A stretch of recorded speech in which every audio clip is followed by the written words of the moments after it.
Good. Numbing. Hello, YouTube. Hope you're all doing well. Welcome back to what I'm going to do everything in my fucking power to ensure is the finale of Dark Souls 2. We've got one last DLC to do. I'm aware we still haven't done Sir Alon, but I'm going to leave Sir Alon till last. Because the run back to his boss is dog shit, and I'm not interested in doing any more of it. Oh, I'm doing the cleanup now for dirty. Oh, also welcome, one man. Hope you're doing well. Fair enough, and hope the cleanup goes well. Last time we left, we found the dragons, we got the Ashen Heart, we took down Vendrick and put him at peace, and we started working on the DLCs. We did two of them. We did the Sunken City and we did the Broom Tower. And for those who missed that stream, I thought both DLCs were really fucking bad. Like, I thought the first one was viciously boring, with the only interesting part being at the very end. I'll get to that. I know I don't sound 100%. I'll get to that. Trust me, I'm not sick or anything like that. There's a very good reason why I sound like this, and I'll explain it in a minute. And the second DLC was extremely frustrating bullshit with enemy spam everywhere. Now, the reason why I sound like this, yesterday after I finished the stream, my new wardrobe arrived. My old wardrobe has been, to be honest, held together on duct tape and prayers, or super glue and prayers to be more accurate, for about a decade. Or closets, you Americans. I finally got the new one. So the old one, I had to, you know, take it apart, take everything out, empty it out, pick the pieces, put it out for the bin men to collect it, all the spare parts, get the new ones in, but before I got it in, completely clean up all the dust that had built up in the corner behind it that I hadn't got to, then put all the new stuff in, then put all my stuff in. The amount of dust I inhaled is why I sound like this today. The amount of dust I inhaled, it was probably astronomical. Because it's just like anything. It's in the corner, it was behind everything, it's out of sight, out of mind. And I was like, no, I need to actually clean this properly before I put the new shelves in. So I just dedicated the whole afternoon to doing it. My mum helped out in the latter end, but I was on my own for most of it. Reorganized out the old wardrobe, reorganized in the new one. After about fucking, I don't know, 6 hours, it was finally all done. But my throat is super dry today from all the dust I inhaled. But yeah, I am alright. I'm not sick with it. It's just my throat is turbo dry. Anyway, last DLC, Ivory King.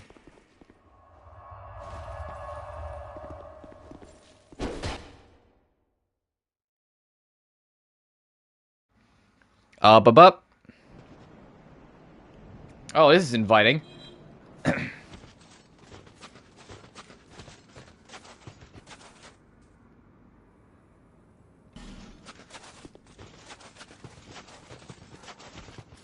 But I hope you're doing well, dude.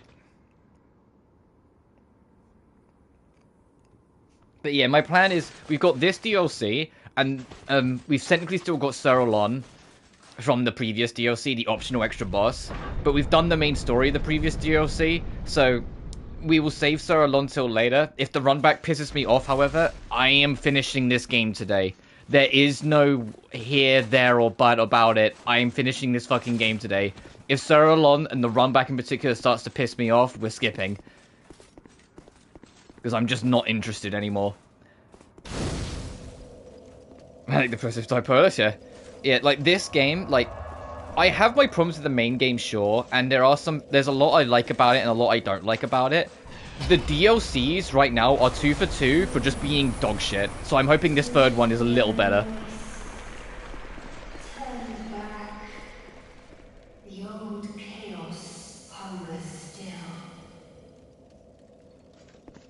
The only interesting part about them is that both of the DLCs we've been to have had a Daughter of Chaos in it. So we've actually had lore ties to Dark Souls 1 because they're the daughter of Manus, the DLC final boss. It also means Manus fucking got around, because what do you mean he's got a daughter in 3 different kingdoms? Come on. The Frozen Ilium Lois. Well, I guess we didn't have an ice area in this game yet, so here it is.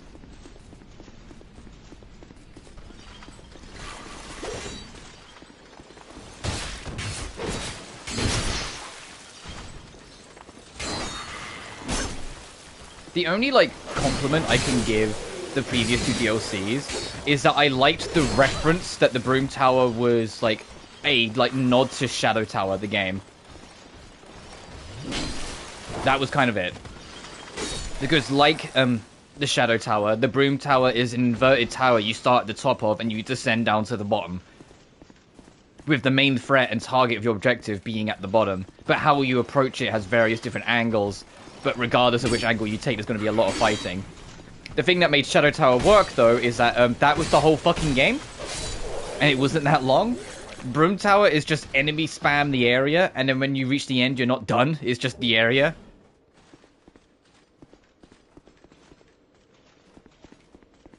And the Sunken City was just boring, in my opinion.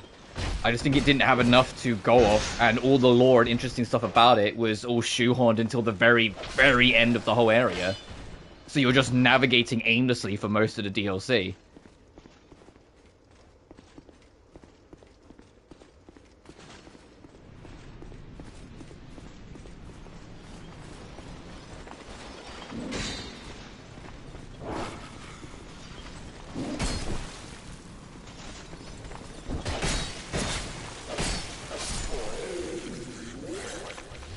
So just like the other DLCs, the areas and the enemies here hit like a truck, so I'm gonna have to be wary of that.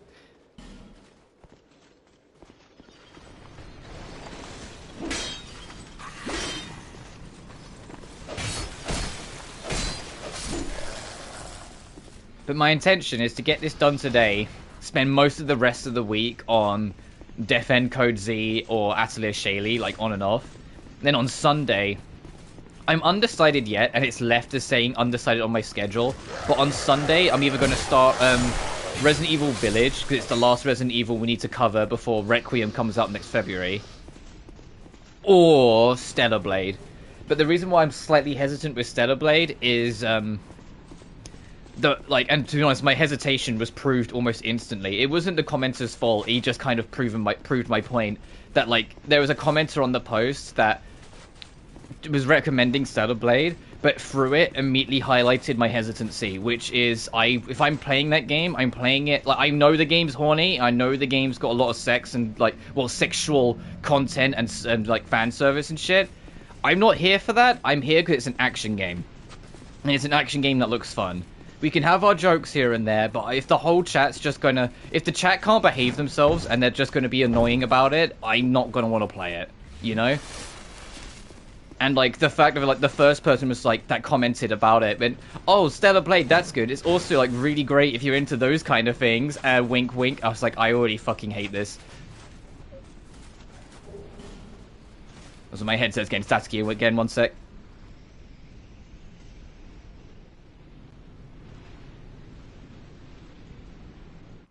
Nub-a-bub.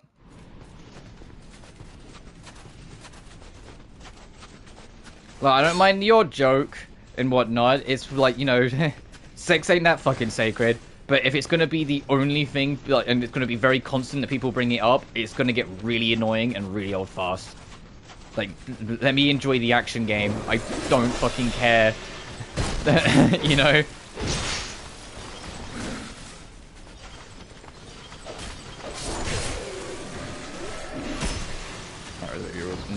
Listen, I don't mind the odd joke or the odd thing, because, like, you know, like I said, sex ain't that sacred. It is what it is. It's just if people are only coming in, like, one man, you'll probably be fine. If people are only coming in and constantly just doing the horny jokes, I'm probably just going to start timing out people, because it will get old real fast.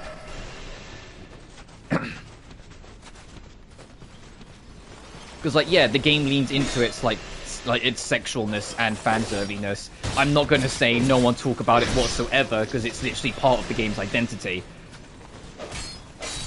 You know? It's like if I ever played a Dead or Alive on the channel, like, well, yeah, the sexiness is part of the series' identity. I'm not going to say people they physically can't talk about it. People need to know when to stop. And to me, if Stellar Blade was just horny bait, I wouldn't even look at it. But every time I see gameplay of it, you know, when people aren't just sending me screenshots of Eve's ass, it looks fun. It actually looks like a really fun action adventure game that I'm down for playing. And I'm always down for more fun games. You know? Crazy for it.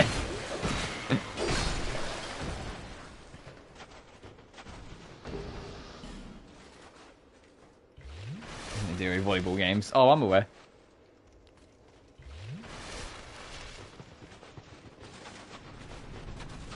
Isn't there like a... I don't think it's actually Dead or Alive, but I think it's like Dead or Alive adjacent. Or like part of the same team. But isn't that like a new one that's like a new Japanese game that's literally like a dating sim, but you know, with like the DOA jiggle physics that like the company just released or about to release?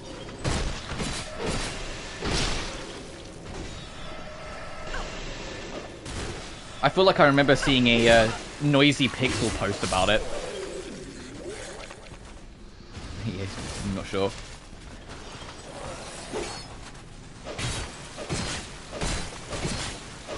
I don't know why I'm bothering to fight these fucking enemies when, like, I don't need to fight any of them.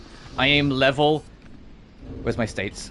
Level 160 fucking 4. There is no valid reason for me to fight anything.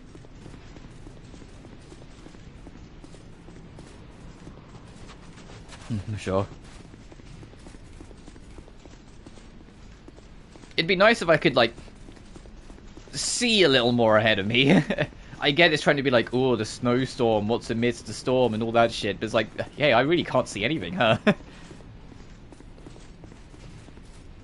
That's just death if I fall down there.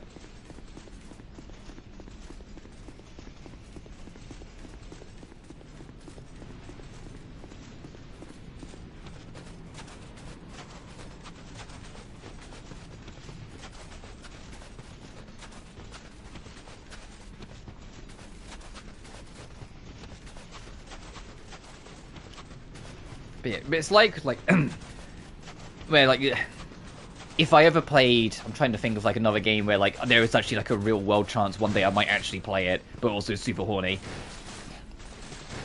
No, because like the games I'm thinking of aren't really like that horny. Like they have like big boober characters, but like the horniest game I kind of play is Zenless right now. Really, when you think about it, and it's like even then that's not too bad. Yeah, but like I said, like the gameplay stuff, like the action game stuff, yeah, I want to try that. The fact that it's got a Nikke collab coming up that includes a new boss against like a major character from that game, has a friend of mine that's super into Nikke Goddess of Victory super excited. And for the record, I played. For those who are curious, like how I know about Nikke, my friend spent like a whole day, like really trying to convince me to try out Nikke. Even I promise you, it's not just horny. There's a lot more to the game. I went, all right, fine. Played it for an hour, didn't really like it, but I came away thinking Anis is a great character. But I'm biased because I love tomboys. I was like, Anis is a great character because she's a tomboy who's super sassy and doesn't take shit from people. But at the same time, is a complete fucking gremlin. Like, hell yeah, she's cool. Like, I'll take her. I don't care about anything else. And Anis's costume is going to be part of, like, the Nikke collab in Stellar Blade, so I might put it on. I might have her, like, have Eve put on the drip.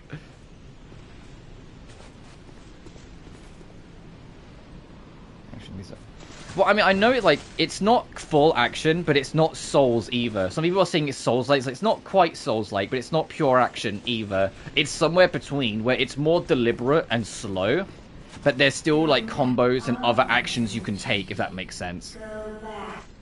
Like, it's not complete Souls-like. It's just, like, more... It's just got, like, a methodicalism to it.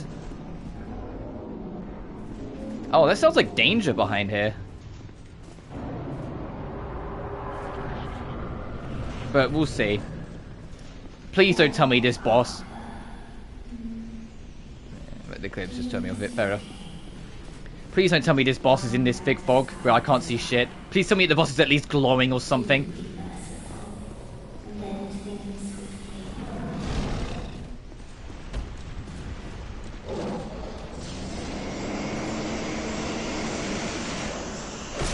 It's fucking invisible?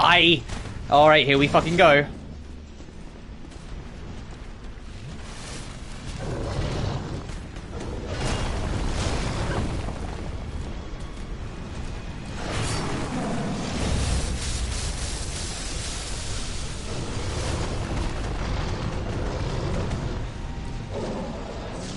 Why can't any of these DLCs be fun? Why do they make, like, these fucking piece of shit decisions constantly? Where the fuck am I even being hit from? And why does he do over half my health in one hit? Is it these statues? Do I have to break the fucking statues? Please.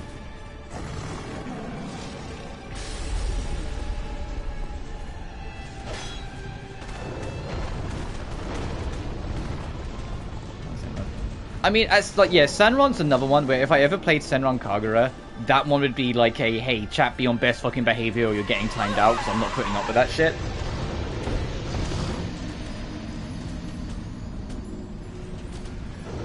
Well, I've always been interested in Senran for the action side, but I know that game is like, I own Double Piece, I fired it up, and the very first thing I saw was like a girl in a compromised position wearing just underwear, and I was like, maybe another time.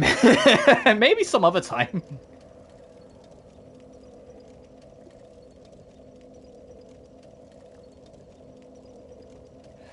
Yeah, but with the greatest of respect, I don't always trust your sentiments towards action RPGs.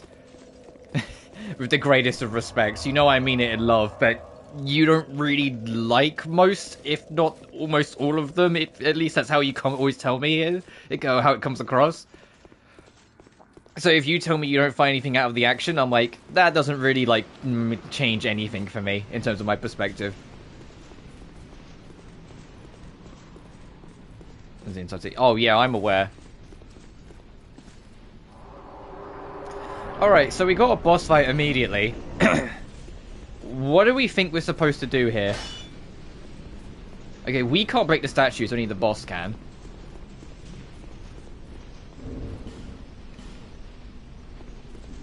I'll try it one more time. If not, I'm going to start looking around.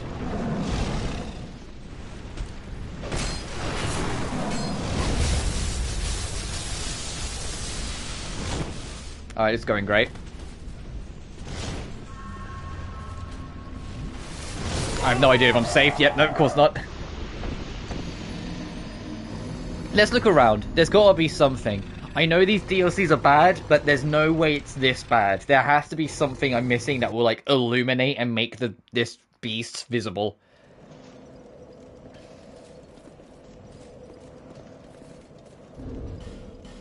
Oh no, I'm gonna save my effigies. I know I've probably got enough, but I don't want to waste them.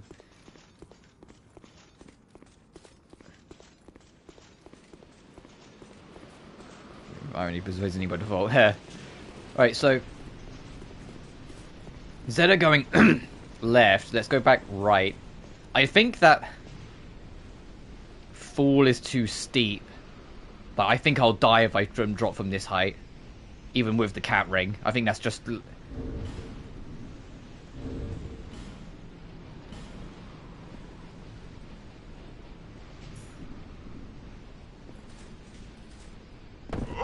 Yeah, even with the cat ring, that's still too deep. Oh well, had to try.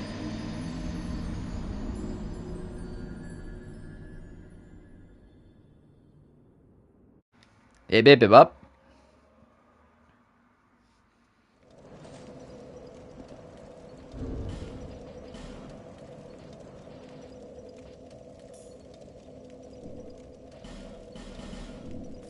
I'll waste one because my health is 15% smaller now.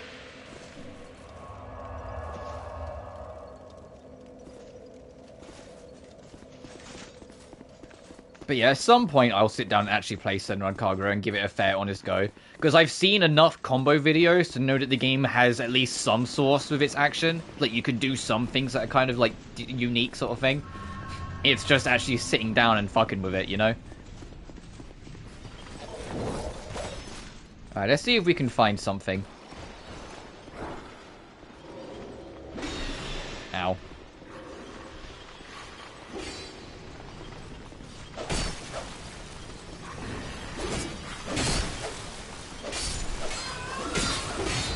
Oh, I might be fucked. I might be turbo toast here, yep.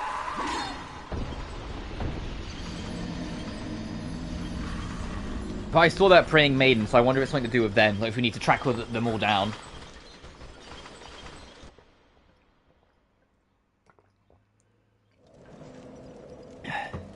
Also, I'm probably going to be I'm sipping a lot more water today because of how dry my throat is from all the dust inhalation from yesterday.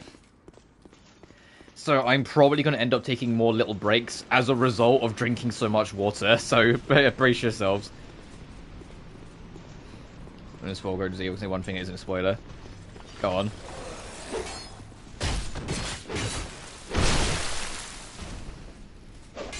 That's about it, dude. I mean, it was good to do to get my old wardrobe out and get a new one in, because it needed to be done. Like I said, like, basically all the screws had rusted off, and a lot of the, pieces of it had started to give way, and I'd, like, put it back together with, super glue more than once, and I was like, I can't keep doing this. I've got to just fucking replace this fucking thing. It's cute AF, SotFS.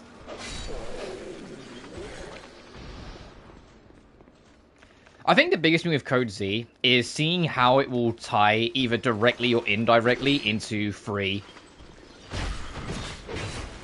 So I need to actually get further in it.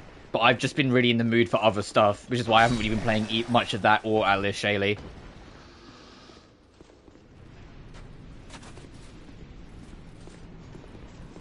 I know, you respawn, so maybe not. Unless we do have to get rid of all of them.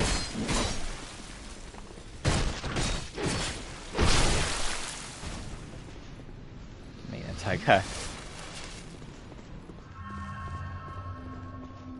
And it's probably a good thing I'm playing something like this today when my throat's this dry and not a game where I'm doing voice acting, because there's no way in heck I'd be able to pull off some of the voices I like doing. My taste, oh. Which is very much in your taste.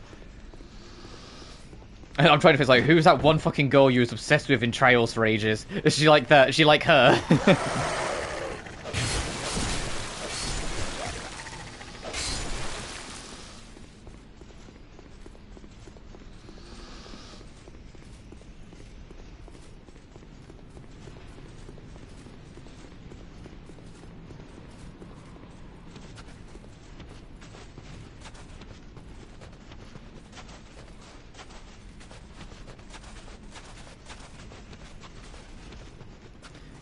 If anyone spots anything suspicious, unhinged yandere types. Oh, fair enough.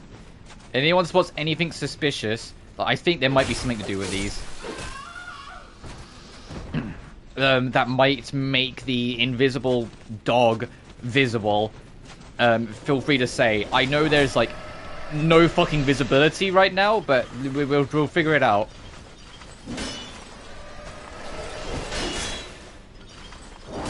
Please. There we go. Of course, they had to get one hit in. They couldn't let me just... She's lovely and valid. Oh.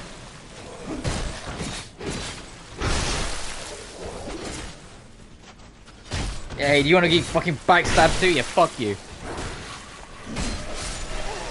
I'm being shot from somewhere as well.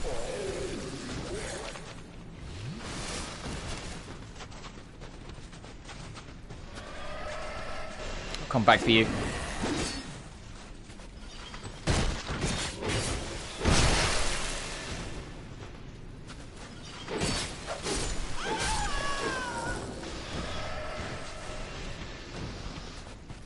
Right when I killed the last one, because I know there was a fourth one over here, it comes up saying the spell was lifted or some shit. Like, please. If I actually have to fight this invisible boss thing, I might honestly just say pass on this whole DLC, because I just don't have the patience for it anymore. After that first two DLCs that were utter dog shit, I'm like, I'm not sure I want to put up with a third one that's just not any better.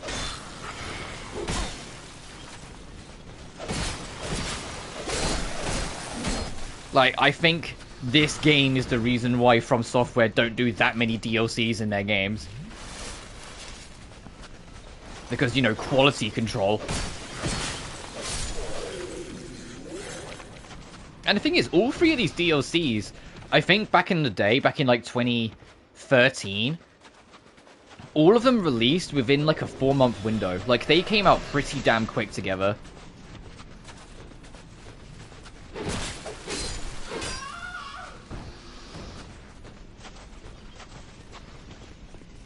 So it's like, hey, I'm not really surprised there was no quality control. They were like way too much. Or not enough quality control, I should say.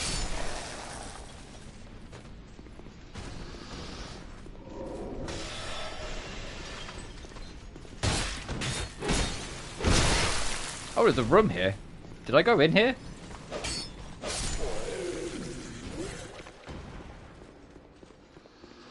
I don't think I did. Oh yeah, no, this looks new. Housekeeping. At least I can see now in here, huh?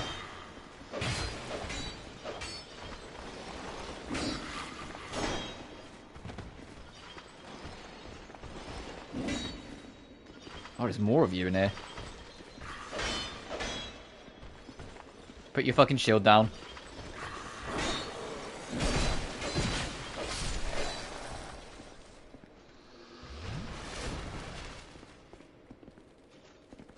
And none of you can talk.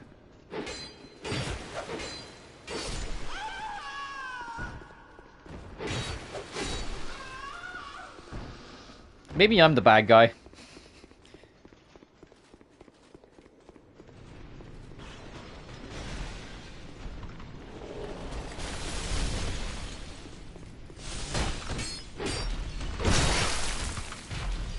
These chests, like, they're like frozen, that's funny.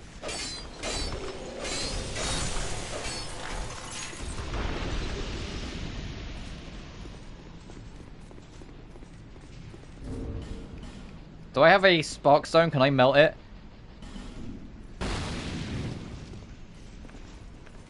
Did it put my... Oh, okay, the snow's too thick. It put my fire out immediately. Okay, so I've got to find a way to subdue that if I want to use anything fire. Oh god.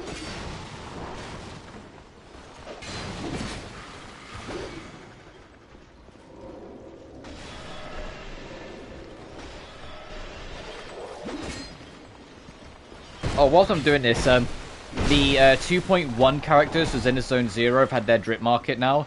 It's a physical support and physical anomaly. The physical support is a redhead who uses, who sits on her umbrella like fucking Mary Poppins, who's extremely cheeky and like has a constant like, you know, like the anime thing where like they have their hand to their mouth and they're cheekily grinning and laughing to themselves. Like that's her personified.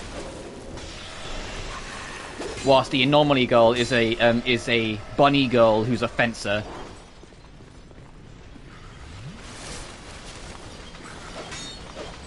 So uses a rapier. Okay, these enemies are annoying. Bye, fuckwads. So no Orpheus yet. There was rumors originally. Actually, I've got an idea. Goodbye! Haha! There was rumors that Orpheus was going to be 2.1, but it doesn't seem like she is. Which I'm fine with, because it means I've got more time to save.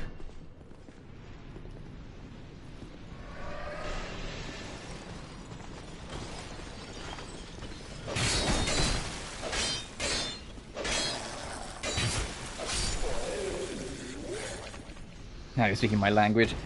Yeah, she's also, it's like, okay, is this gonna make it better or worse? She's wearing black stockings, she's in a, like, she's actually in, like, a full uniform. She's blonde, like, does this make this better or worse?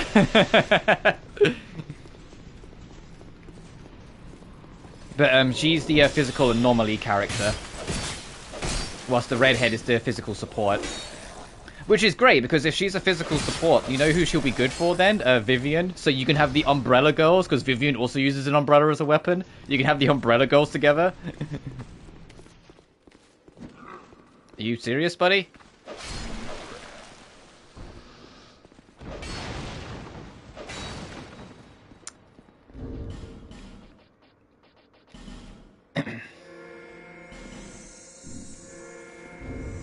Sorry, I nearly forgot what game we was playing. Let me change that ring.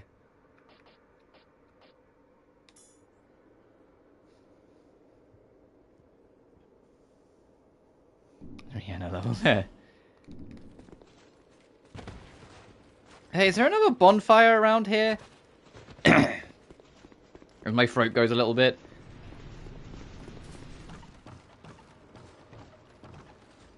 Oh, it's... Oh, okay. Ask and I shall be rewarded. How do I get back here, though, if I take it? I don't want to, like, happy-go-lucky dive in. Under an umbrella. Oh.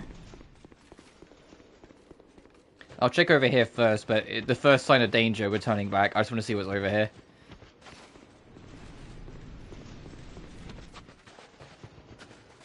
Something's moving. That's not just me. I heard something start moving when I got here. Something was underneath.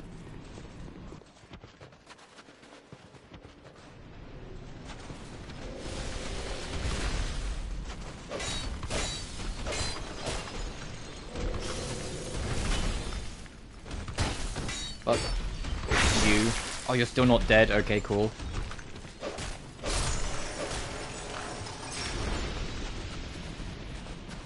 I shouldn't sprint, because I honestly can't see where the fuck I'm going, and I'm paranoid I'm going to run straight off an edge.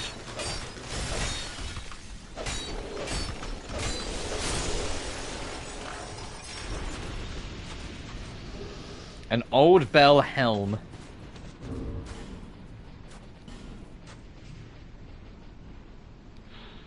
Appears to be a mere curiosity, but it's in fact quite practical. The top of the helm provides significant defense. Okay. No, I'm sticking with my, like, almost Roman aesthetic that I've ended up going on here.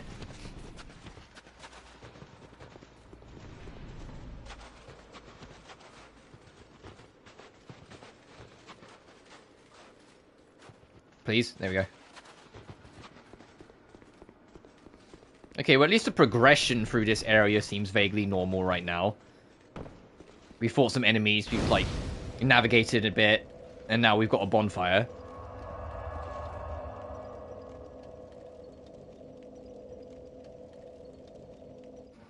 Up. Headset's getting touchy again. Also, while we're working through this, yesterday was the last of the E3 week with the Xbox show. That certainly was a show of all time. No, it was... the one interesting that caught my attention, there is a really, like kind of gorgeous looking samurai game that's coming to Xbox. And I was like, okay, there's loads of samurai games. This having a fantastic art style doesn't mean anything. Game Freak are making it? What? Is this all the budget that should go to Pokemon's been going? Like, what do you mean? I was like, it looks fucking beautiful. I mean, you could tell it's Game Freak because the frame rate was shit even in the trailer. But, like, I was like, what do you mean? Like... Oh, and yeah, and Persona 4 Revival was announced, which I'm a little mixed on personally. Like, I'm sure it'll be fine. The only thing I'm hesitant on is the fact that it's called Revival and not Remake or anything. I'm like, why Revival? That gives me the implication this is like part of a marketing thing where like it's going to be like a multiple, like, you know what I mean, like multi-part process.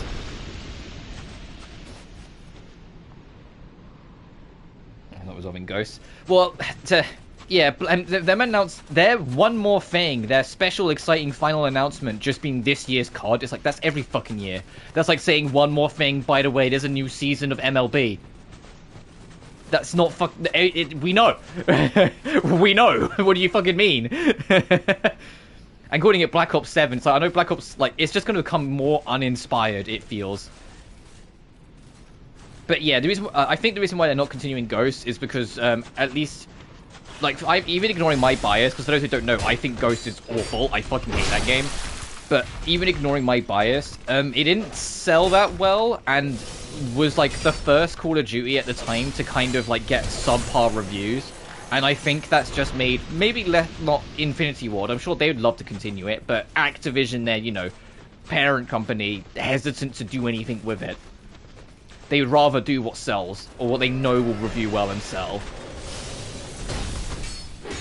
Which is a shame, because the biggest thing about Ghosts, like, ignoring my problems with it, I unironically liked that alien mode.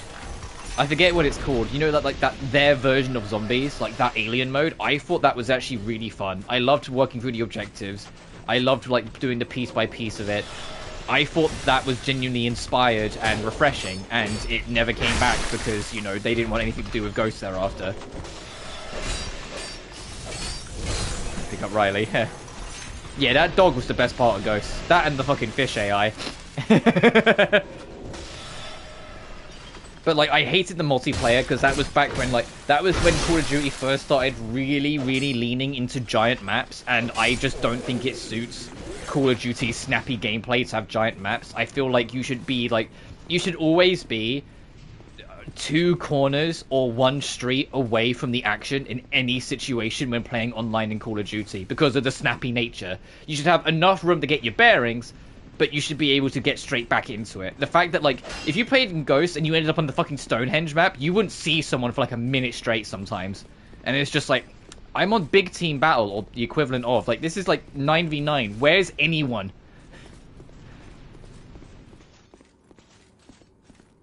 Sorry, from this side. And it's like, that, like, I know Stonehenge was the worst defender, but there was a lot of maps that kind of just felt like that. It was like, no, I'm not getting in the action. It's bad. I mean, yeah, I mean, I like zombies very casually. I don't care for the story as much anymore. I mean, I used to. I have a poster in my room that's the entire Zombie Chronicles from World at War to Black Ops 3. And I have the entire poster listing to it, and I loved it from during then. But it has, like, the more it leans on objectives and the more it leans on doing the Easter eggs and the stories, the less I care. Just let it be a fun survival shmup with my friends. That's what I loved about zombies.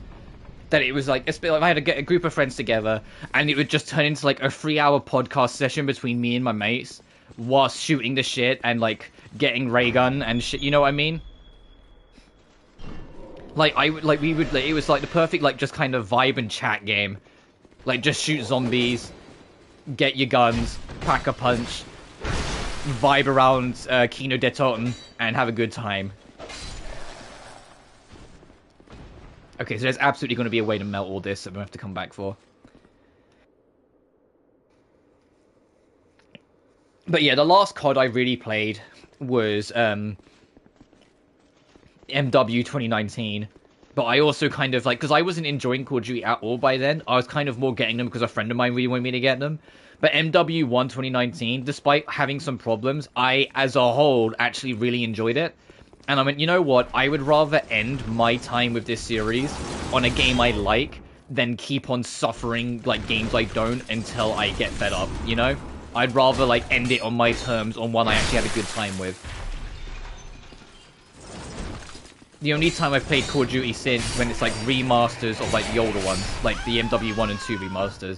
Which also, where the fuck's MW3? That was leaked. We've known that was like not only developed but is ready to go like 3 years ago. Where the fuck is it? Potentially see. I did see that people were like a lot more positively receptive to BO6, but also like I think BO7 is going to end up the same situation as MW3, the modern version, was, where it's glorified DLC. Because, you know, it's the same team that made the last one, so they've had about 9 months to put it together. So, obviously, it's not going to have, like, the usual, like, 2 to 3 year development average the other ones have had.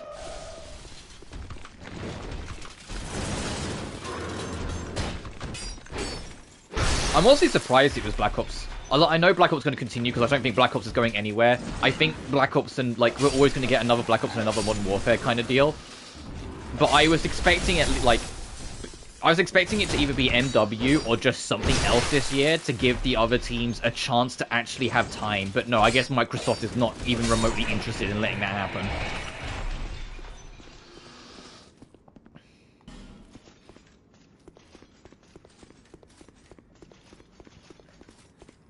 Which is a shame, because people did seem, at least from my perspective, people did seem more positive about BO6, so people did seem to like it. Which should have proven to them that, hey, letting Treyarch just have time, or at least letting one of the teams just have time to make a thing, is a good idea. But no, it's like, hey, they're back again, making the very next one, yay.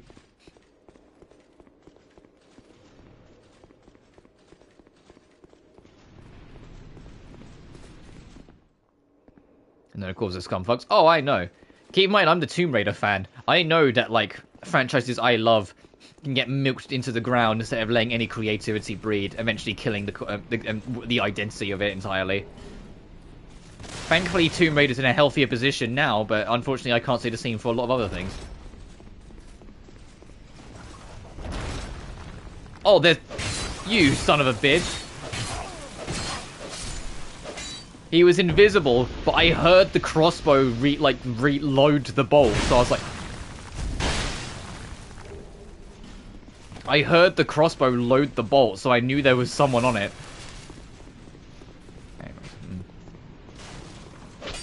But yeah, Microsoft are just in business as usual mode.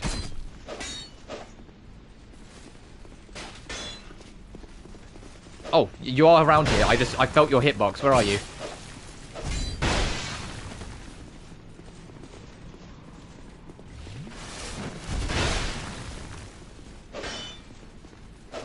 You can just barely see this fuckwit. He's got like a gargantuan sword.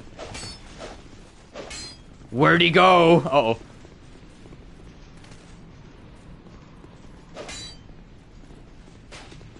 Okay, still in fucking... Yeah.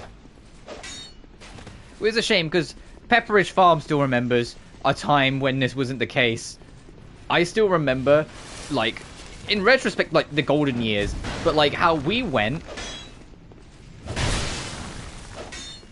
Fucking, I'm not about to hit this guy. How we went so many years straight with every COD, even if, like, one individually might not have been, like, exactly for you sort of thing, they were all good. From MW1 up to Black Ops 2, every single one of them was good. MW, World at War, MW2, Black Ops 1, MW3, Black Ops 2, all of them were great. They were so fucking good. And then Ghost happened, and the quality's been inconsistent ever since. Damn it, I was hoping you'd run into it.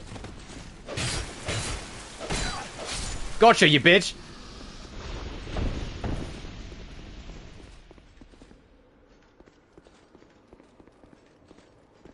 Because, like, after Ghost, like, Advanced Warfare was the pinnacle of mid. Like, it was painfully okay, in my opinion. Like, it wasn't, like, terrible, but it didn't have anything really going on. It was just there, which I know to some people is worse. Black Ops 3, I know a lot of people hate Black Ops 3's campaign. I didn't mind it. I thought the multiplayer and was pretty fun, and the zombies... After launch, because Shadows of Evil was kind of just okay, but after launch, all the DLC maps were fantastic. Like Black Ops 3 was like, I didn't know how good we had it when I first played it, because I thought that game wasn't that great, but as time's gone on, I'm like, actually, no, this game's pretty fucking good. Infinite Warfare is Infinite Warfare. World War 2 I skipped. Was it MW 2019 after that? I think it was. MW 2019... No, it wasn't. It was Black Ops 4, the one that didn't have a campaign. Black Ops 4, I like Blackout. I liked how rough around the edges and how unpolished Blackout was, unironically. I think the more polished and tighter it got with their Battle Royale game mode in Modern Warfare, the worse it got. Because it became less about, you know, scavenging, trying to make the most of what you got, survive against all odds, and more about just get your fucking loadout and shred. And min-maxing to make sure you have, like, the best equipment. And I was just like, oh, come on. But I only played Blackout because I didn't like Black Ops 4 Zombies at all. I hated how restrictive it felt for the sake of quote-unquote balancing. And I didn't care for the multiplayer at all. And then, like I said, MW 2019. I struggled with it at launch, but then they added... I forget what the name of the map was, but like the first map they added was like this tiny 3-lane map that felt like Call of Duty. And it had its own game mode that was just that map. And I lived off that map because it was great. Like, and that made like most of my love for that game. But then after that, I paused. I haven't touched it since. Like, I know there was Vanguard, which I never hear anything good about, so I don't know. And then Black Ops Cold War, people seem kind of mixed on. Like, people didn't seem to hate it, but people didn't seem to really like love it either. It just seemed like people were just kind of like, yeah, it was all right. MW2, people said felt like a lesser version of 2019. MW3, people said felt like a lesser version of MW2. People liked Black Ops 6 from what I can tell for the most part. Minus the install size of the fucking thing. People didn't seem to like that, but I think that's just going to be unfortunately the standard for Call of Duty. That they're going to have like the worst inflated install sizes ever now. Oh, Vanguard.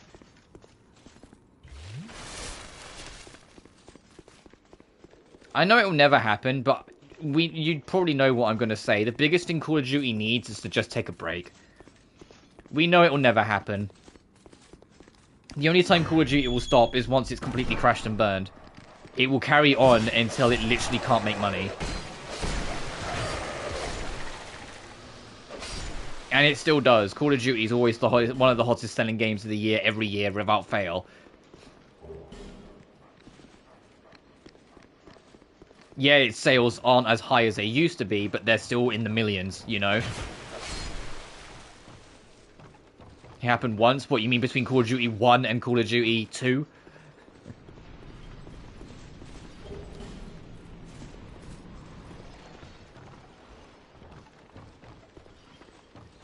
I mean, if there was another one that happened that I missed, then great, but that's how it is. Like BO3? Oh, really? I thought BO3 came out the year after Advanced Warfare. I'm sure it did. Or is it one of those things where, like, it technically did, but it came out, like, early the following year, like January, February?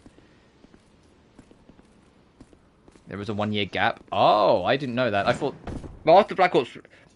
After BO3, that was Infinite War. Oh, no, is this you ignoring one Infinite Warfare? Is this the joke? I'm sure Infinite Warfare was... it was the following year.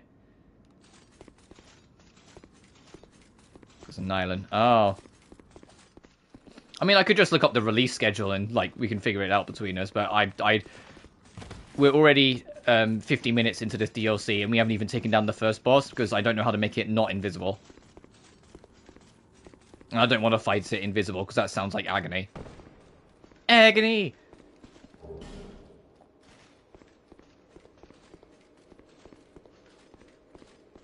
Turn away and never look back. No one must ever find that which is sheltered in the layer noise.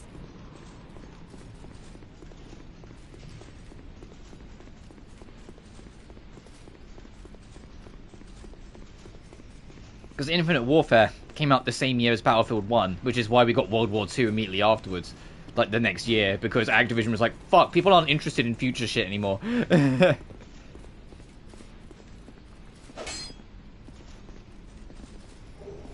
Eye of the Priestess.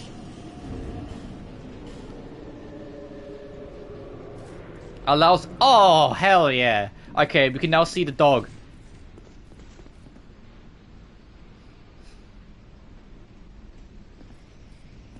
Have they ever?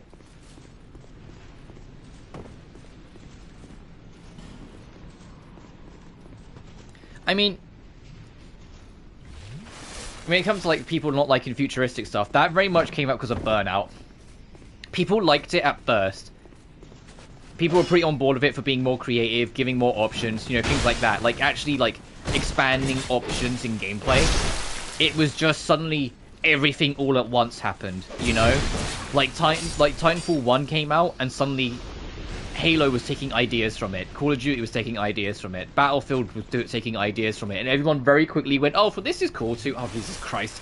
So when Battlefield, like, took the step back and made Battlefield 1 instead, it was a huge breath of fresh air for people. It's just a shame that EA took the opportunity to completely fucking kill Titanfall while they were at it by having it release in between Call of Duty and Battlefield.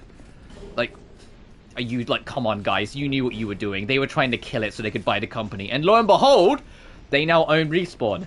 So they got exactly what they wanted. They just made sure the game underperformed by putting it between two juggernauts it was never going to stand a chance between. And then when it underperformed, brought it out. And then ever since, we've only ever got fucking Apex Legends. I'm not bitter at all.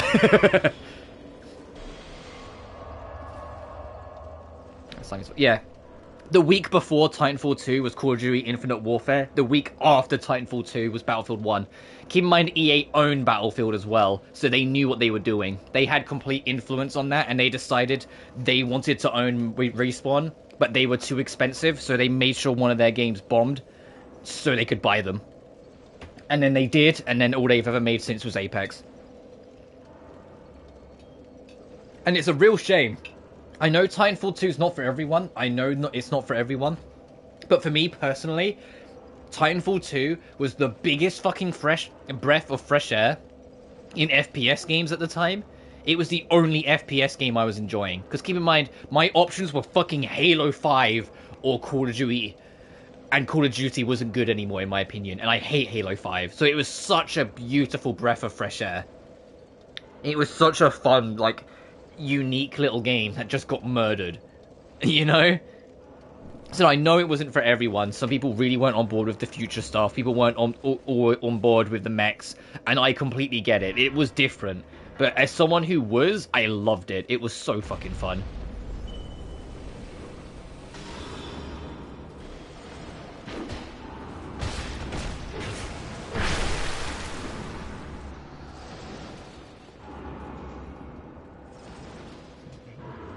Oh, no, the thing is, anyone who's played Titanfall 2 that I know of, outside of like maybe 2 people, loves Titanfall 2 as well, and it was a great multiplayer game to go with. And the problem is that no one brought it because it was between 2 juggernauts. The people that did borrow it did have a good time with it, especially the campaign. The campaign still revered as one of the better FPS campaigns ever made, and I'm so happy that it got that honor nowadays. Even if it's too fucking late now, people should have been streaming about it when it first came out, not all these years later.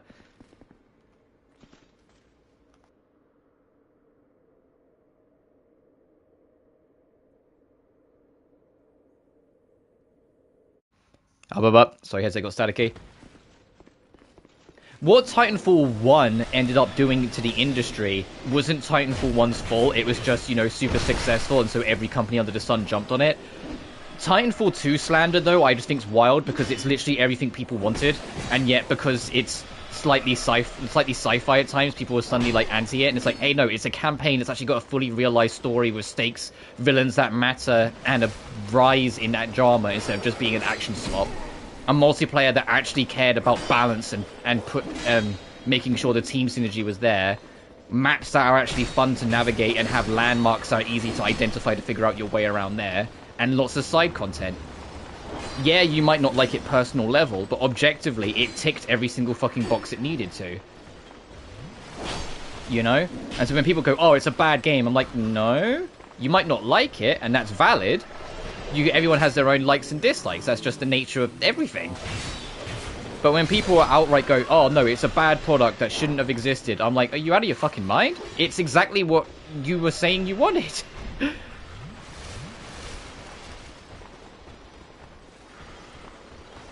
But thankfully, a lot of people, even if like I said, it's too late, like, see Titanfall 2 in a very bright light. Most people love that game. Fucking, oh, cool, invaders. Oh, do you not like Titanfall? Oh, I'm so fucking sorry. Orhim, where are you, Orhim?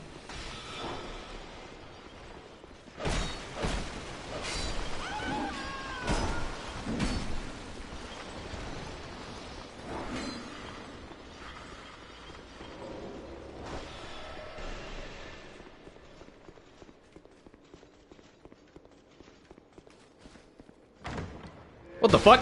What the fuck? What the fuck? What the fuck?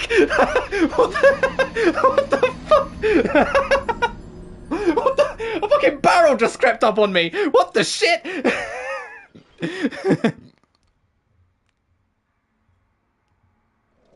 What the fuck? This game.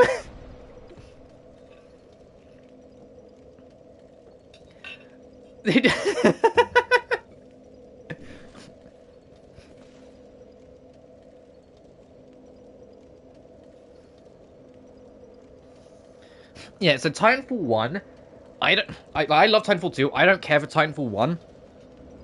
The only merit about Titanfall 1 is that it was the classic MW2 devs that made it. Well, same with Titanfall 2, and like that is like just a novelty. It's like, oh, the gunplay was really fun. It was arcadey madness. Like, the mechs were kind of janky, but it was also their first time trying it, so I wasn't expecting it to be perfect. Titanfall 2, actually having a campaign on top of it, really helped.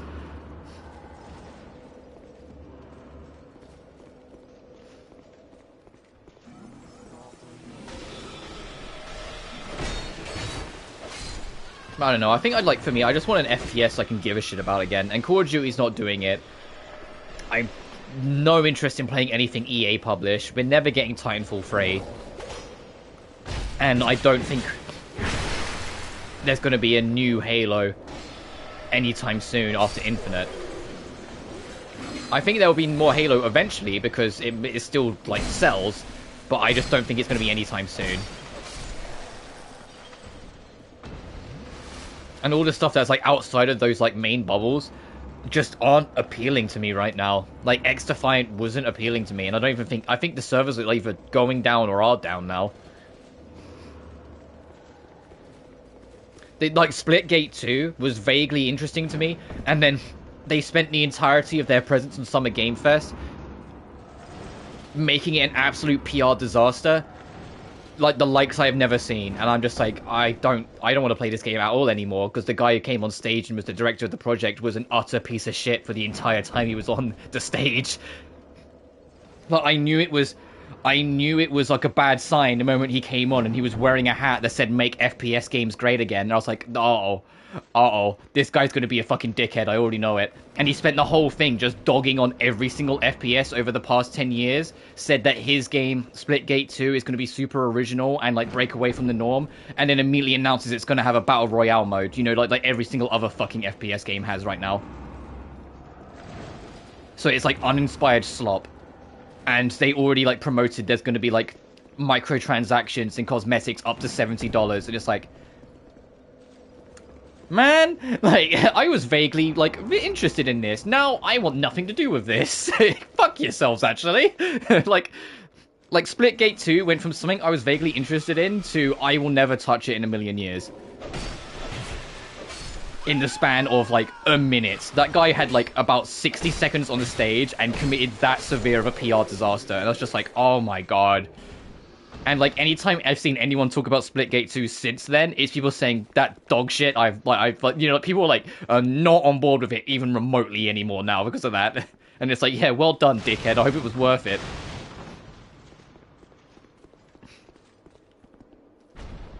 Yeah, but you get what I mean. Like, don't get me wrong, I'm super excited for Halo MCC, but I want something new, is the thing. I want something new to kind of spark that love I had back in the 360 and PS3 genre. And I know we're never going to get it, because that's the glory days, basically. Like, we're not going to get that again, really. But it's nice to dream.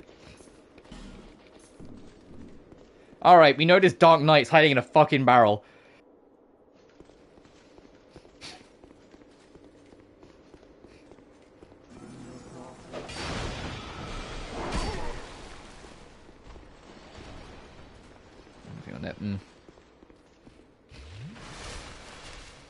Like, maybe one day.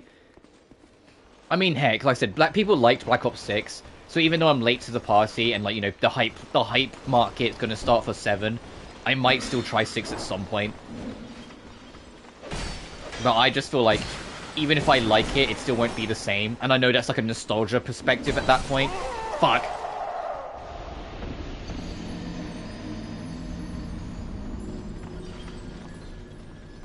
Crossroad.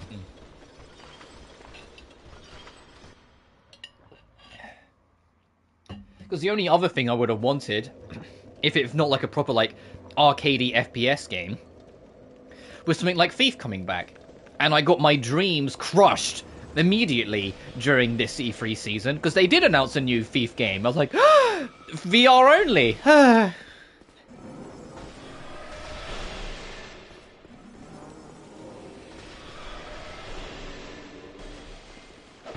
I didn't really like the 2013-2014 reboot of Thief. I like the original, and I hope the original would come back, but it's just like, oh, it is coming back, but the monkey paw curls, it's VR only. And I'm like, great, cool, thanks.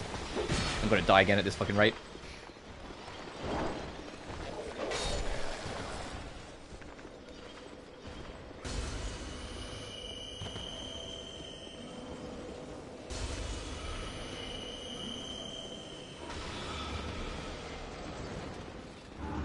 I don't know, I don't like the fact that FPS games that could be enjoyed for me, all hope for me relies on Perfect Dark. And I'm like, do I trust Microsoft to be able to, like, do this? After the last Perfect Dark game? I know the last Perfect Dark game was nearly 20 years ago, but still, it's the last point of reference? No. I hope Perfect Dark, the new one's good, but fucking God knows. Either make a product or love, or they will in a direction they'll go and just like, yeah.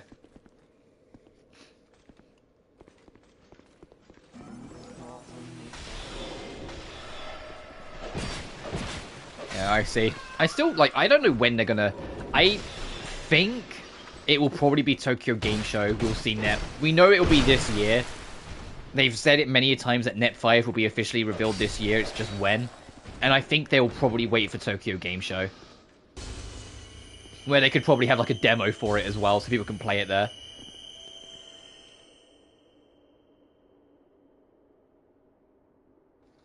So, whilst I'm in a safe spot, I'm gonna go... My nose has got all clogged. I think it, like... I just need to go blow my nose. 1 second, guys.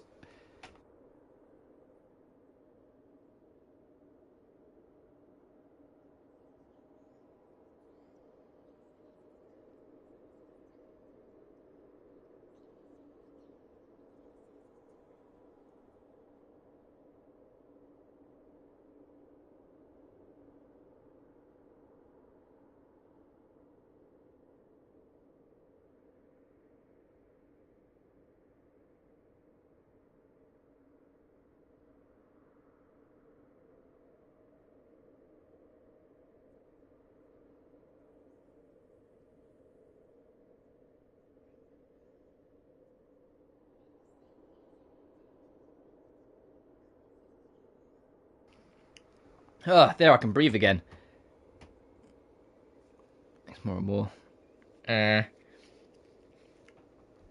get what you're saying. Like, wasn't Trails the one that I'm sure like someone will say some niche game from like 30 years ago did it first, but wasn't Trails kind of like the modern inventor though of like this cross style now, where like it can be action until you make it turn based, so it's literally the best of both worlds.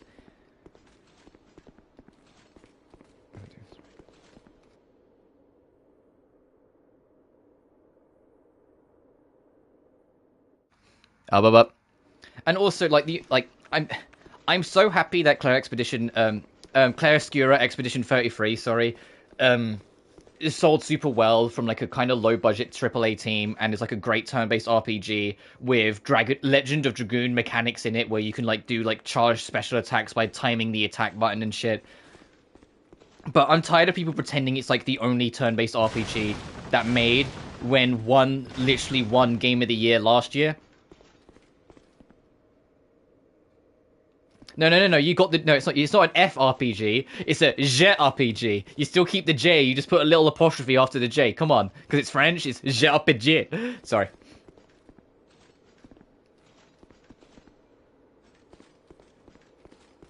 Or like when people bring up Square Enix and it's like, see, Final Fantasy should go back to turn-based. And I'm like... Square Enix have published a turn-based RPG every year since 2013. There's yet to be a single year they've missed. If you're saying Square Enix should go back to turn-based RPGs, you ain't playing their games. Brother. Like, you're just being ignorant at that point, brother. Like... I don't want Final Fantasy to go back. I want Final Fantasy, you know, this anthology series to continue to evolve and go whatever way it wants to go. I love the fact that every Final Fantasy since 10 has been radically different from the last. It makes them all so fun and, like, fresh.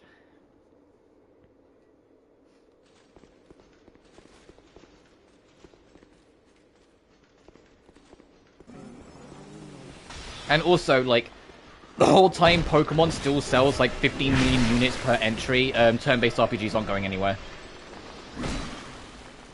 I know the new spin-off is moving away, but that's also the spin-off. I can guarantee you Gen 10, when that drops, won't be Legends Czar, in the same vein that Gen 9 was nothing like Legends Arceus. Yeah, I know. Miserably.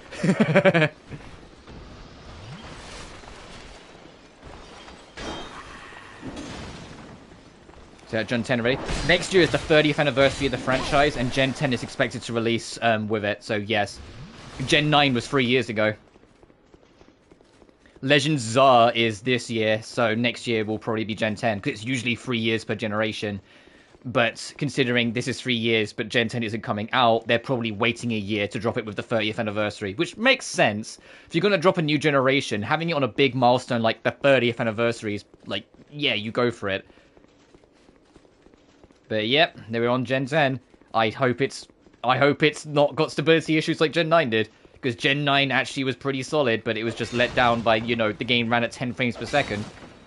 Which is almost more insulting now, because on Switch 2, it runs at smooth 16. It's like, man, so they could have fucking done it.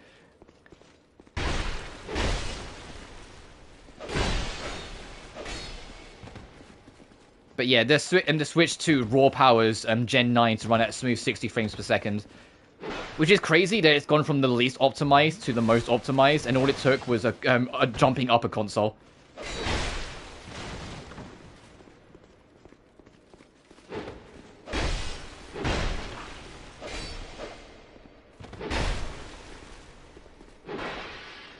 Gen 1 home. There's something similar to that, but it goes up to Gen 8. There is something like that that exists, but it goes up to Gen 8 because it came out before Gen 9 dropped. I can't remember what it's called off the top of my head, but that does exist. And it was on, like, actual... They had to, like... It couldn't work on an actual, like, GBC cartridge, sorry, because the GBC cartridge has a number limit, so it couldn't literally have those Pokemon more. So it could only be, like, a ROM hack sort of thing. I need to actually focus on dealing with this prick, because he's annoying me. This fucking gladiator. I timed that miserably. Gotcha, bitch. Gotcha, bitch!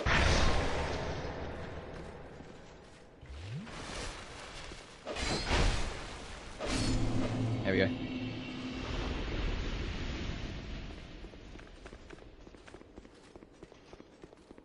And I know it's still in development. We haven't heard anything on it in like 2 years, so I hope that it's doing alright. But there was Pokemon Coral, which was a Gen 2 ROM that was going to have every single generation. So I know it's one generation advance, but Gen 2 ROM is still like early on. That was going to have everything. And the demo was pretty fun of it when that dropped. But I said that demo was like 2 years ago, so I hope that's doing okay.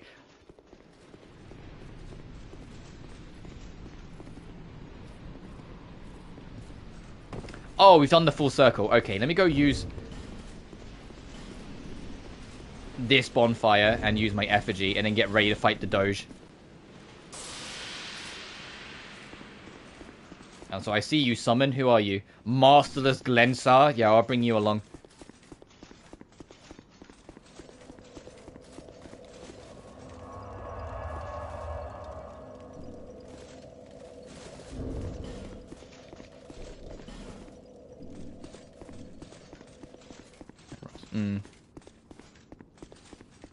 Oh, so if I ever get like a proper PC setup, I'd cover a lot of the mainline games first, but yeah, I would absolutely branch out and try a whole bunch of ROM hacks and fan games. And there's also a few that I've already played that I would love to show off. Like, I always bring it up, but like Pokemon Unbound is like my undisputed king of fan games. I love that game. I love it more than like some like actual mainline entries. Its peak. Steelheart Ellie? Oh, I remember you. Weren't you kind of not good? I'll bring you along anyway.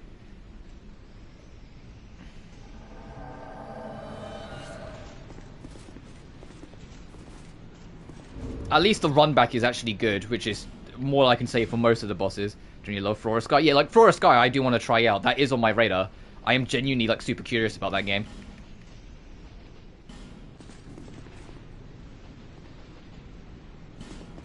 Oh right, you can't use Bright Bugs if you're in co-op, got it.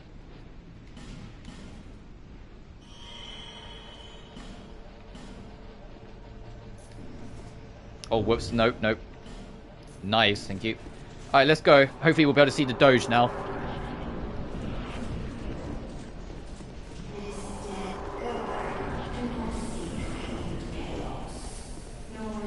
I can see the dog, look at that thing. Oh, it's not a dog, it's like a saber-toothed tiger.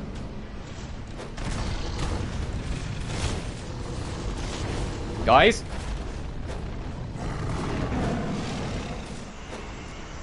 Those knives did nothing. Awesome. Ow, ow, ow, ow, ow! Get in there, gang! That did 18 damage. That did 5 damage. Why the fuck do I bring, like, extras?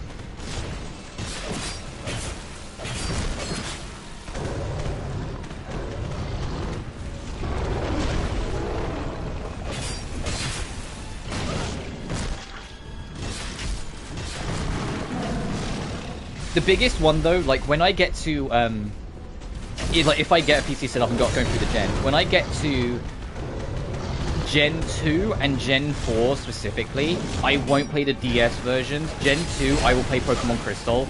Gen 4, I'm actually not going to play Platinum. I'm going to play Luminescent Platinum, the fan mod version of Brilliant Diamond that adds all the Platinum stuff to it. Because firstly, it will be all on one screen, so it will be easier to record and figure out.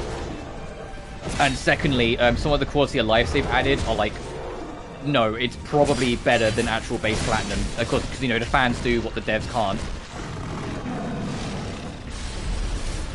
Oh, my headset's getting super staticky, fuck.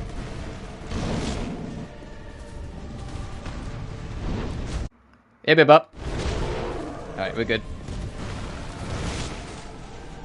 Guys. I need them to heal. No, don't get in the action still more.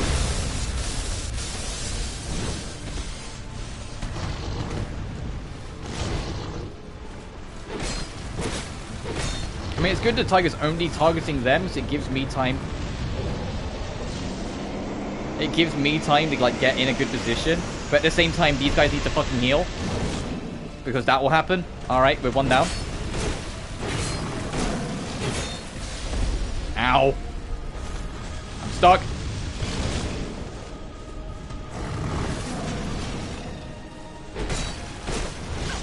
Ow, I deserve that. Shit, good kitty, good kitty!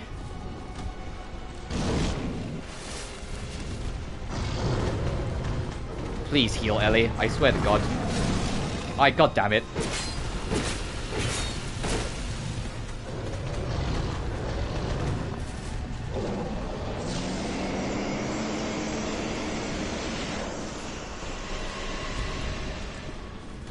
Dude, to go on some possible serious fares.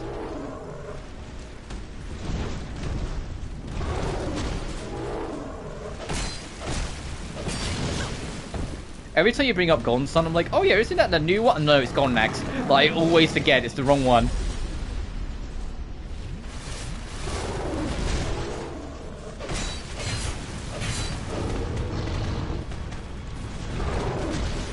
Oh, I think I got the dodge on that, if I'm entirely honest with you, game. I questioned that a little bit.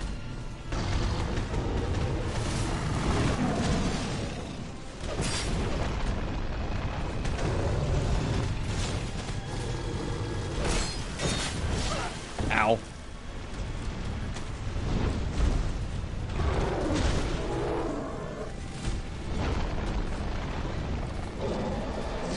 Okay, I'm taking that opportunity to heal.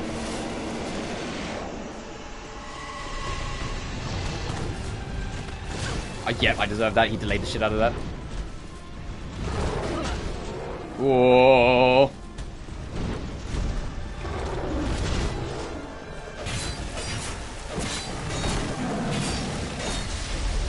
I got greedy.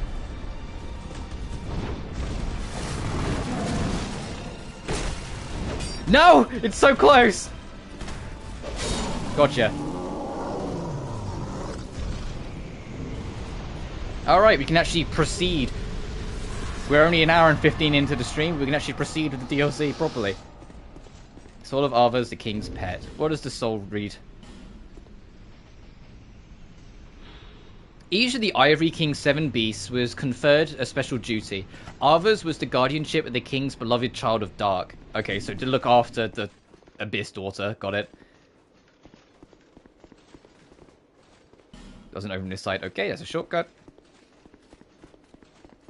I have no more heals, so please just put a bonfire in front of me after this.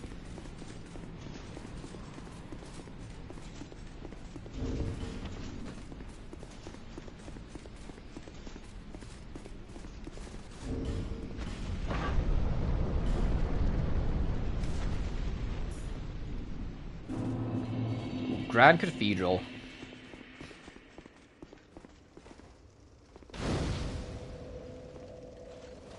Alright, let me go home, spend these levels.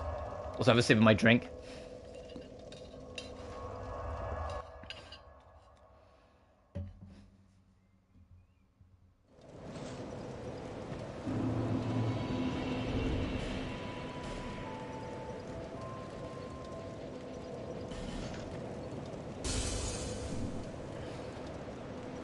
Oh, there you are. Hey, Queen. Bearer and... I mean, she's gonna be like, don't you think you're a high enough level bearer of the curse? Oh, I don't even know what to put your stat levels into anymore. Level 166.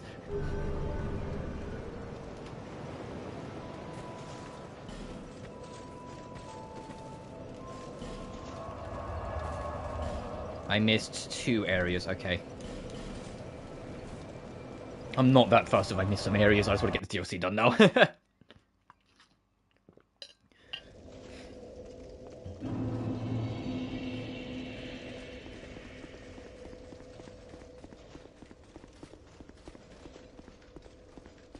Alright, what do we have? Oh, this is a Grand Cathedral, alright.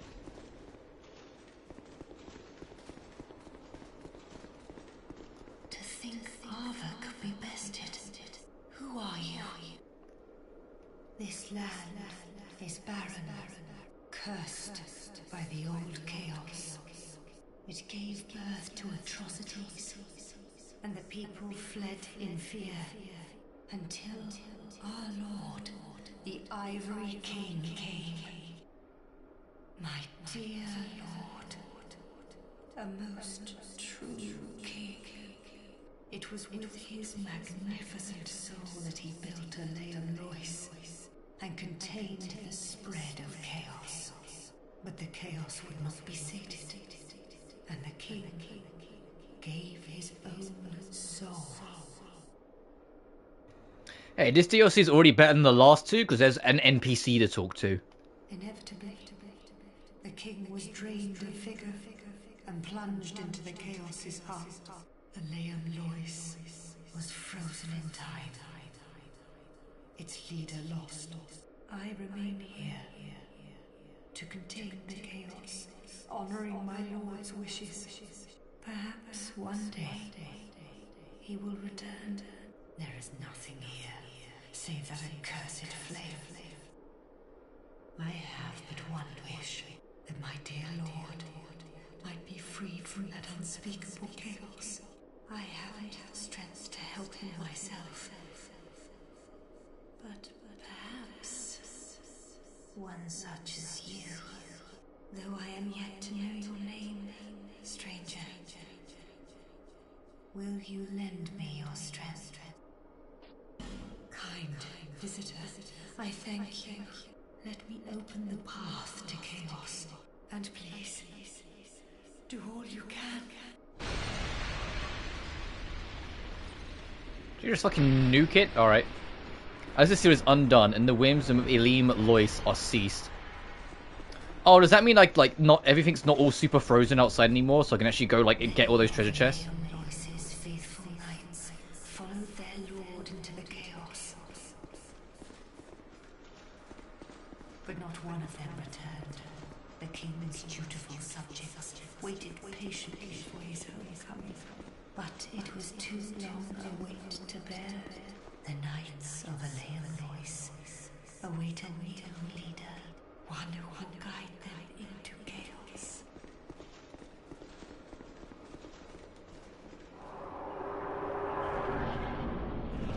Oh shit! The old chaos.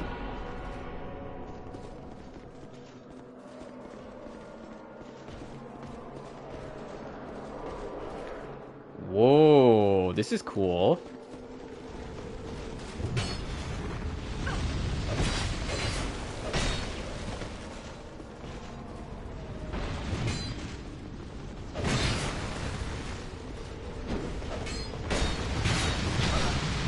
Holy shit.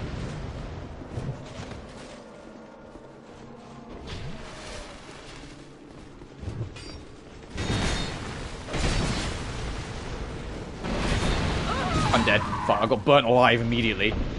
Okay, this is interesting. And it looks like more spawning in as the fight goes on.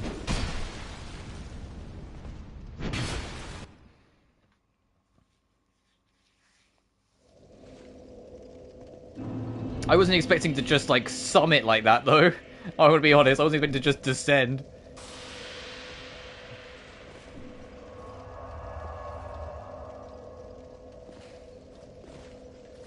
I wonder if there's any summons I can bring. Oh, yeah, all the chests are melted. I see. So you can now go back and explore and get everything if you want.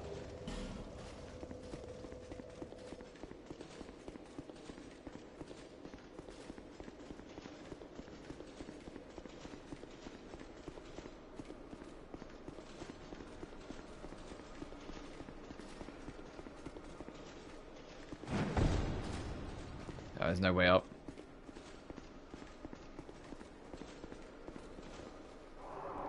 No summons, though, that I can see.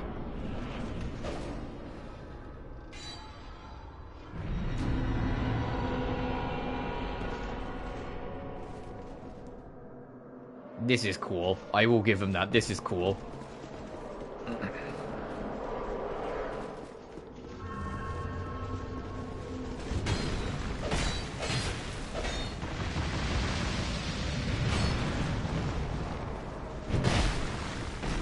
That mage's gotta go.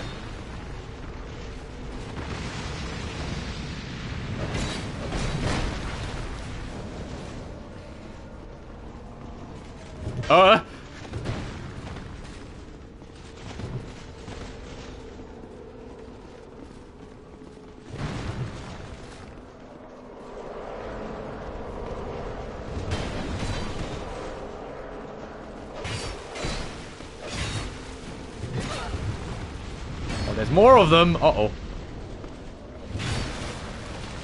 Oh my god, there's a lot of them. Oh shit.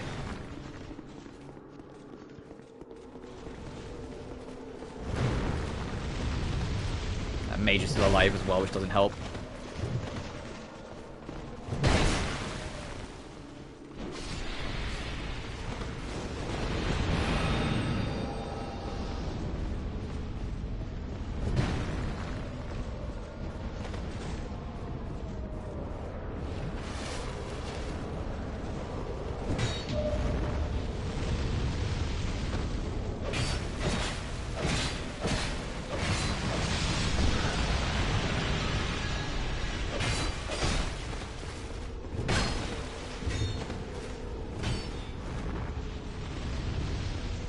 I want the gates been frozen over, so I gotta wait until all the gates are gone. Where was my buddy that was helping me? Uh-oh.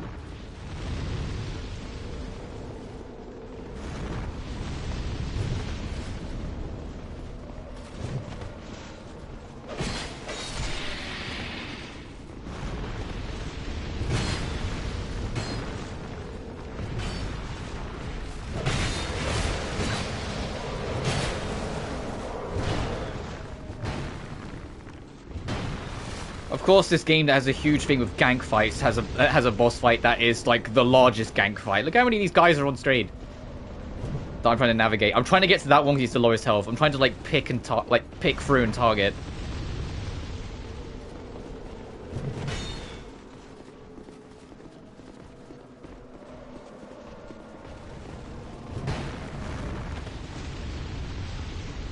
There's that one that's like nearly dead. The one that's running at me. Thank you.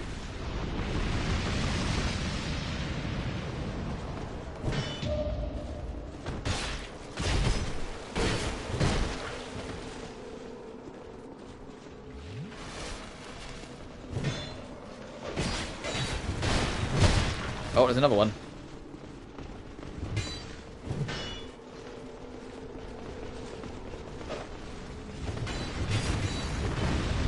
Okay.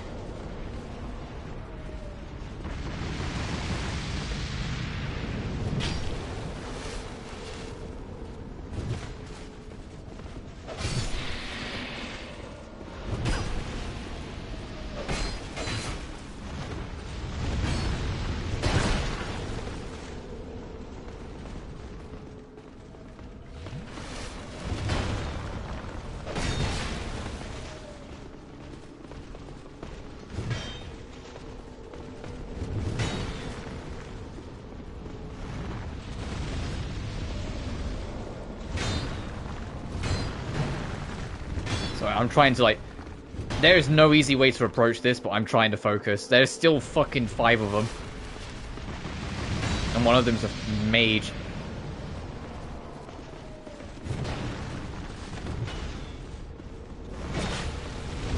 And they all cover each other's arse a little too well, annoyingly.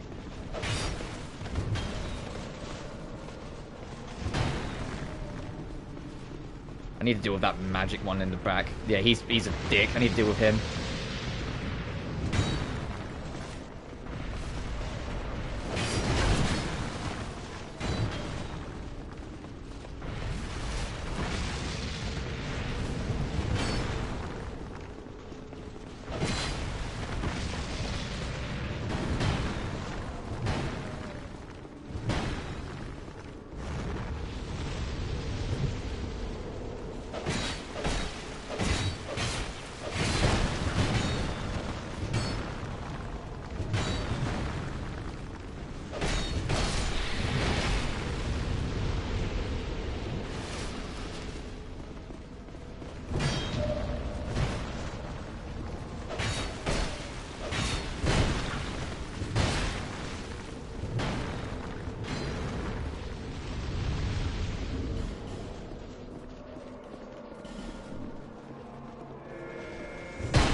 Fucking hell.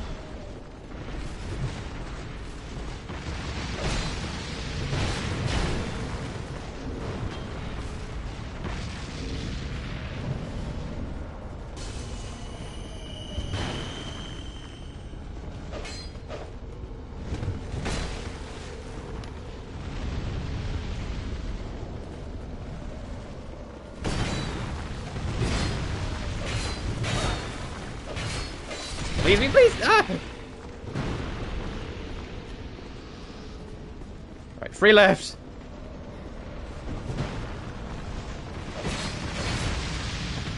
I'm amazed that didn't hit me.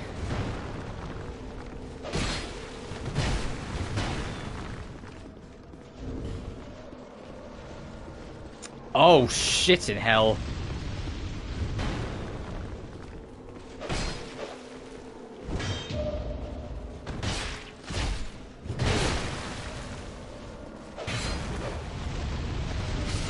Ah, damn it. Alright, that was a good attempt on my own.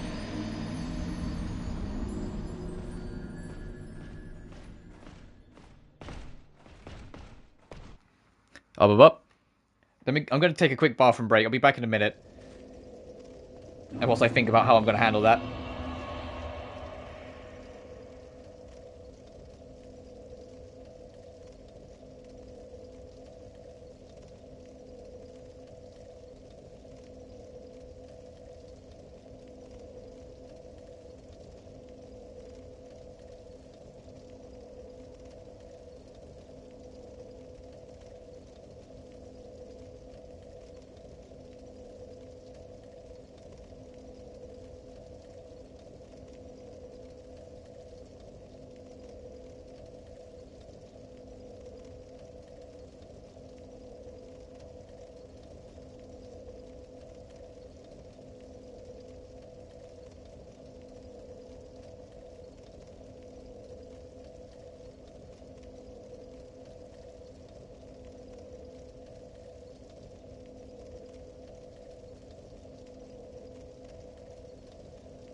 I'm back.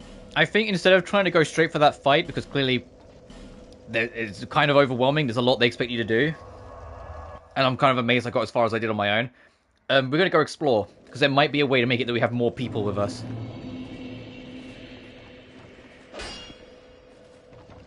I'm going to pick this summon because it's like middle-ish of the area, so we can just kind of run around from here. And oh my god, clear skies, isn't this a crazy concept?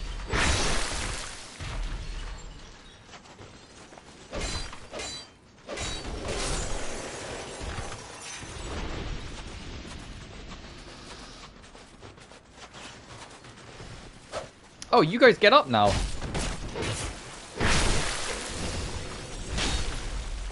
Now you guys can see you fight, that's funny.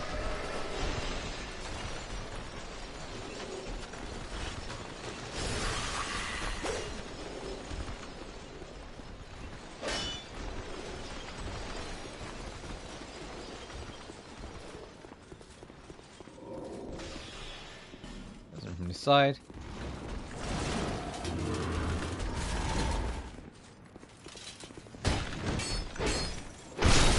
Is that one lone mage I can see approaching? Okay, it's not. He's not. They're not on their own.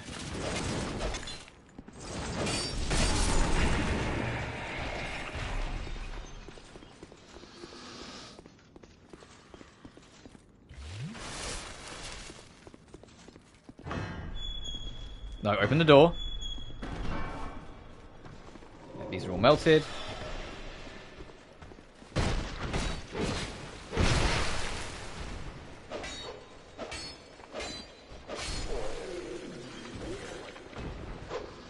Buddy.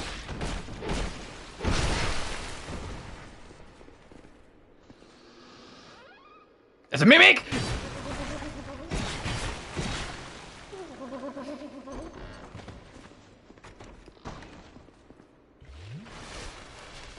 I should have known. I was like, oh, these are frozen wastelands. There's no way one of these would be a frozen mimic. What the Katarina armor?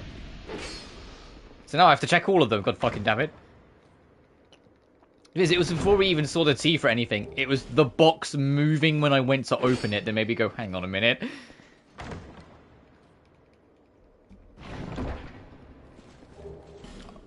Oh, and whilst we're doing this, do you want to know what the funniest fucking thing was from yesterday's like shows? The PC game show had over 100,000 viewers, the highest it ever had. 80,000 of them dropped off after the Ultra Kill trailer. Most people were only there for the Ultra Kill trailer, and then once they got it, they peaced out. Because the PC gaming show, if you've never seen the PC gaming show, they're bad.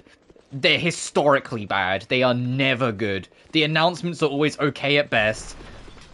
They have there's like a storyline or skit in between that the like announcements that are always cringe. They always spend way too much time talking about PC builds. Like, they're bad. They're just not fun shows to watch.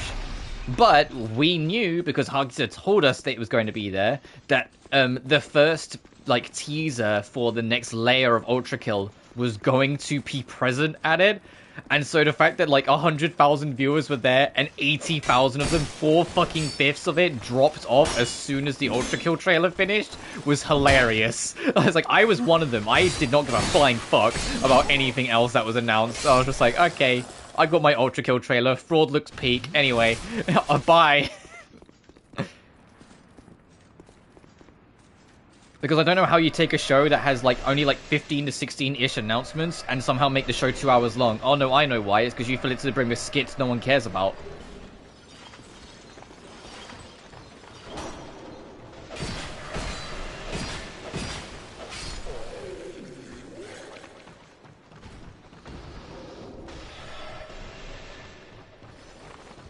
The only like announcement-esque like thing that can get away with having silly jokes and skits is Devolver Digital, but because that's their entire like identity, is taking the piss.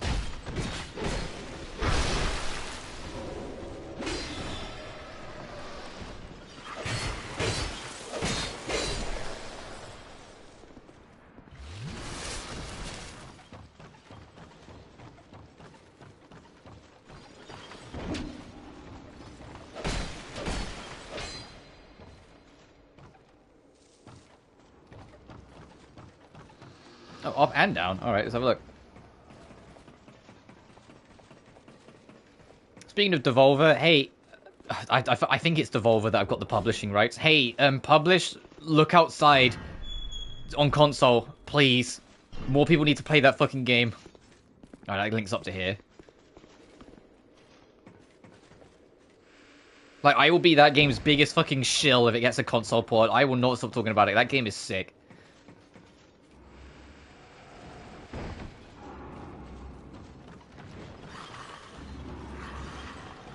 Like, that is probably my favorite turn-based RPG I've played this year. So far. I say that, I know like, I haven't played Expedition 33, so fucking give it time, but so far.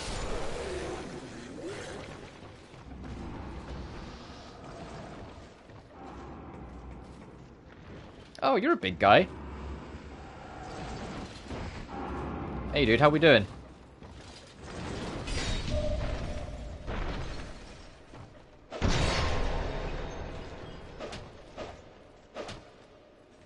Taking a nap? Come on, get up.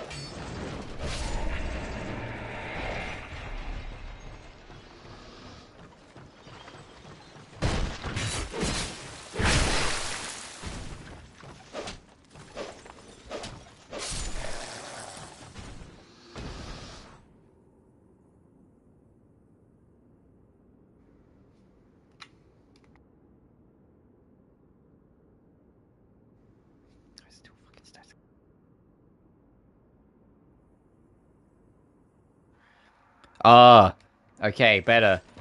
I like took the headset out, put it back in, it was still kind of staticky. Took it out, put it back in, it was still a little staticky. It's like, come on. What's that ring of resistance? Also, I need to put the slow equipment degradation ring back on.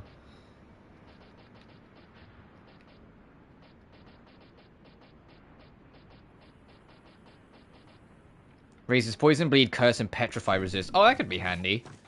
In, like, a number of the bosses I'd already beaten, but oh well.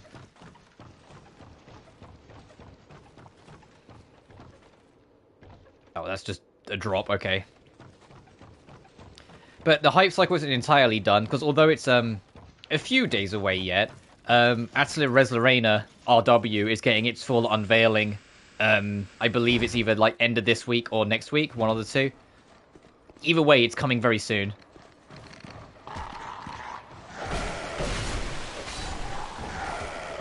And I'm very excited to see how that's going to work and how it's going to work. My fucking broadsword's at risk. This is why I put on the slowdown degradation ring, because your shit just breaks in this game. I should never have that ring off. Are you a mimic? No, you're not.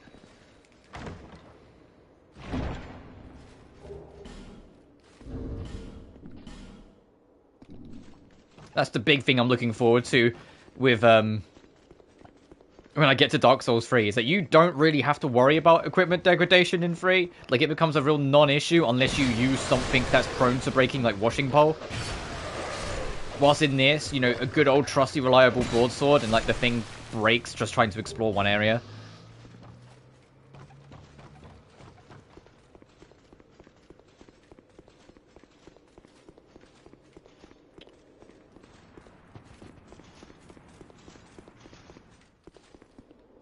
Oh, a lift. Where's this take us?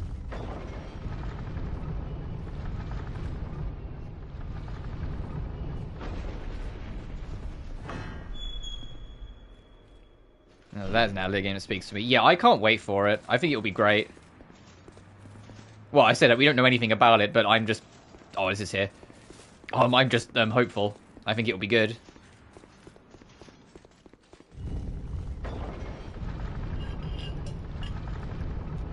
I just hope it doesn't release in September, because September's kind of fucking stacked already.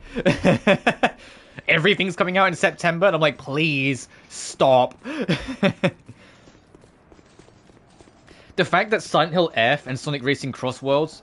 Oh, hey, Cosway Witch Donna. The fact that Silent Hill F and Sonic Racing Cross Worlds come out the exact same fucking day, I'm like, are you serious? Like, come on. The only plus side is, if you, I'll be able to stream them on different days. Come on, just come in. Because, I'm part of the creator program for Silent Hill F, So I will probably get access to the early access version, and if I don't mind pre-ordering anyway. And Sonic Racing Cross Worlds, if you do pre-order the deluxe edition, you get 3 days early access. So between the two of them, I'll be able to break up which ones I play for the channel.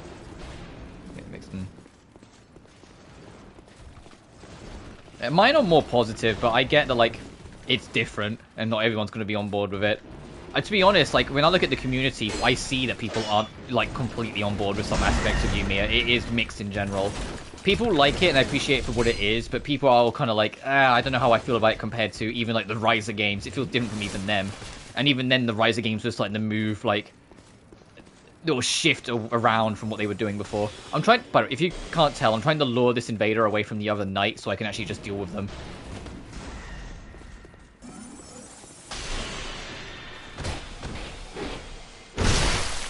I'm interested for the Yumiya DLCs, though. We know we're getting 2 DLCs, and both of them are adding, adding new areas. You bitch.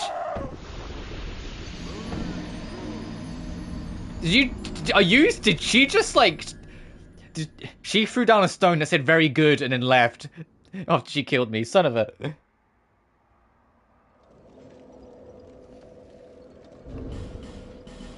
But yeah, back to Ultra Kill. Fraud looks insane. I was like, oh, I wonder what color scheme they're going to do with Fraud. No, it's Fraud. Why would it obey any rules from previous layers? It's Fraud. It's kind of in the name.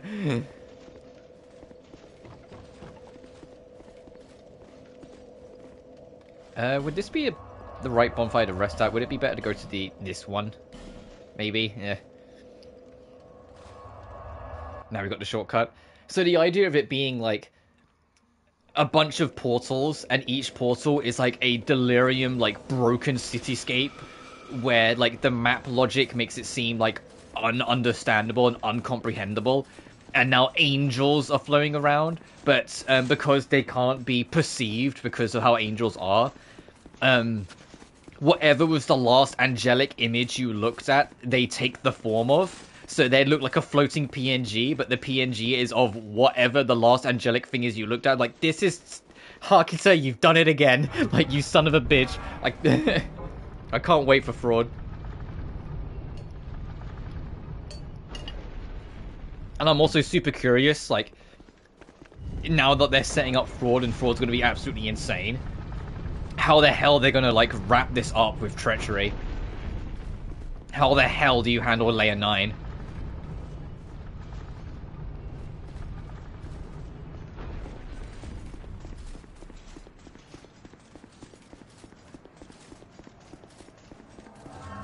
Let's see if I can lure them well away, because I don't want to fight the knight.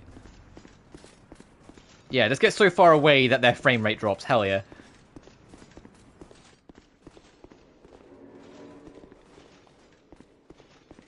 Oh, wouldn't it be funny? I know trying this, I'll be the one that falls down, but wouldn't it be funny if I managed to make them fall into this hole? Oh, no, they don't care. They've peaced out. Hey!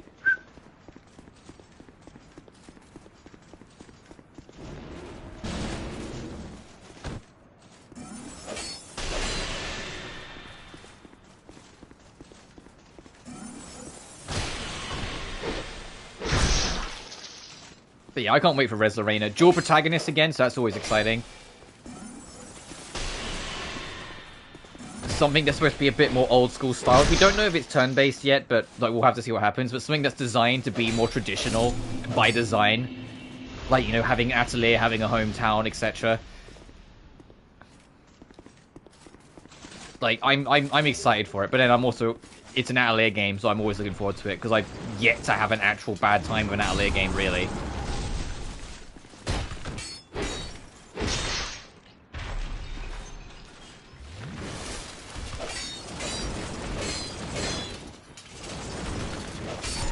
I saw that. You went to go drink a heal.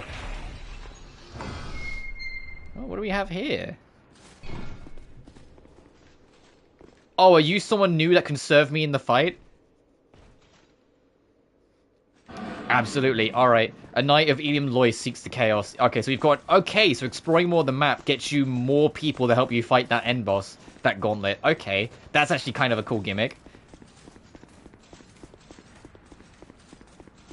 then I absolutely should run through the whole area. I know I'm like time wasting, but I am going to finish this game today, so I don't mind wasting time if I know I'm going to go beat the game today eventually anyway.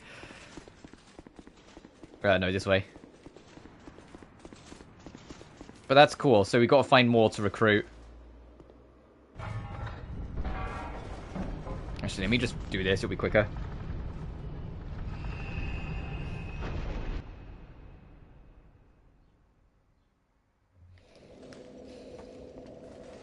Also, we got a release window for Layer 8 as well. I mean, it's a wide one, they just said this year, but... it's you know, it's still, it's happening, and that's exciting.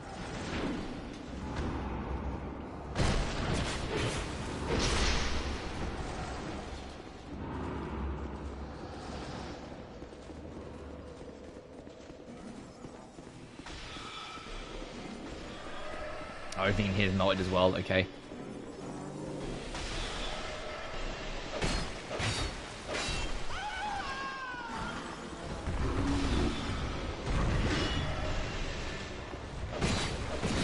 Oh shit!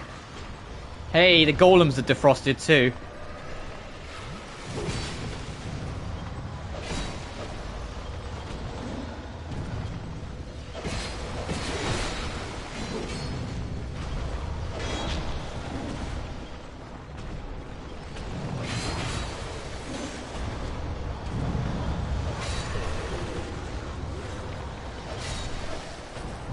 Oh, headset against Tatsuki again. That golem pissing off long enough that I can do this? I am, one sec.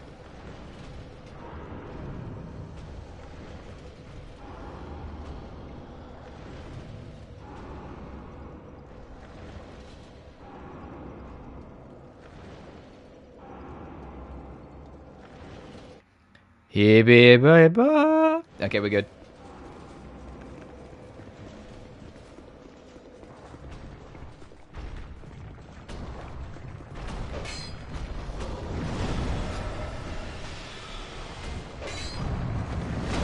Ow.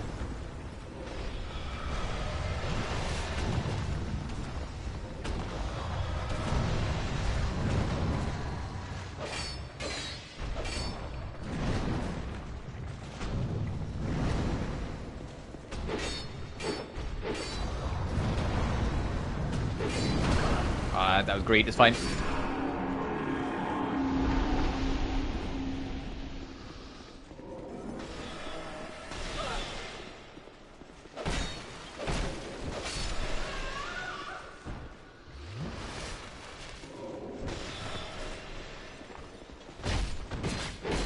Hey Fabled, hope you're doing well, dude.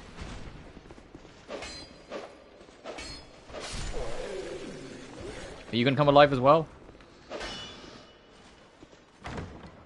I think we're good.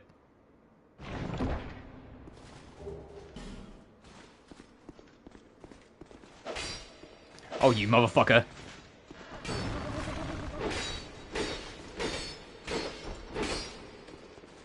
I'm on to you, mimics.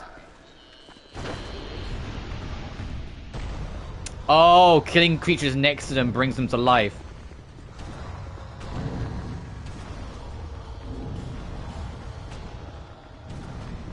So it said we picked up like a soul of Ivory's.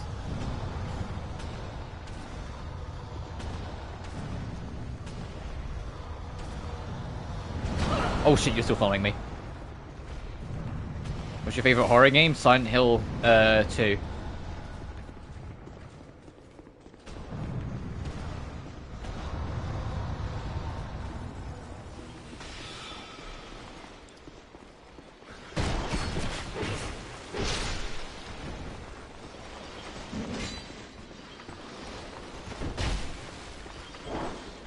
What's yours? Sorry, that's a question I have like preloaded, like an answer I have preloaded. People ask me what my favorite horror is. I'm ready. F is interesting. Oh yeah, F looks fantastic. I can't wait.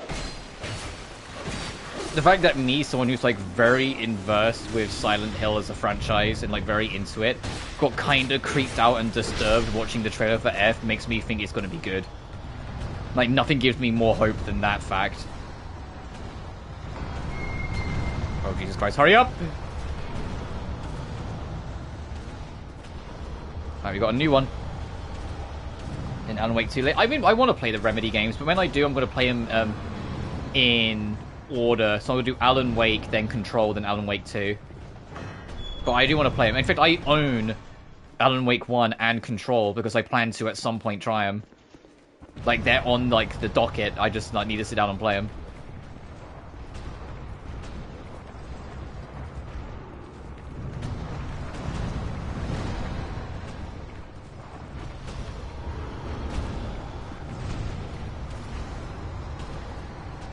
And I'm aware of the sick as hell songs. I've heard most of them. I've got Herald of Darkness on my phone because that song is sick. Like on my playlist.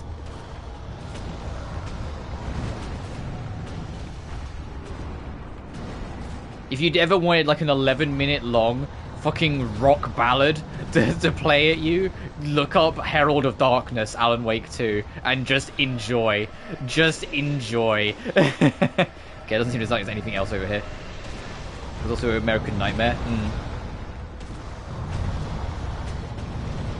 Yeah, American Nightmare I might be the only one I skip because I don't know if that's available like on modern platforms. If it is, I'll play it, but if it's not, I don't know if it is. If it's not, I won't bother. Well, I won't pursue it. I will just go from 1 to Control.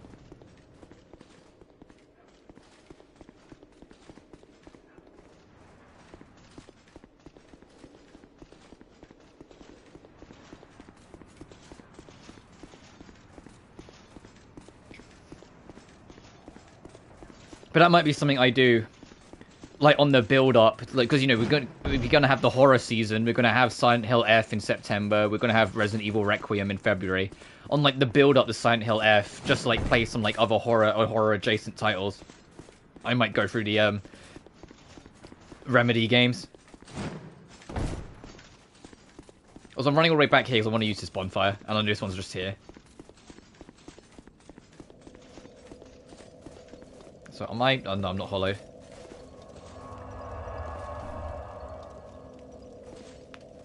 Yeah, that series unfortunately is very likely never coming back because Microsoft and by extension Bethesda still own the rights to it. When Tango got reborn, they only got to take Hi-Fi Rush with them, as far as I'm aware. So I'm just seeing if there's any summons I can do here. Doesn't seem so.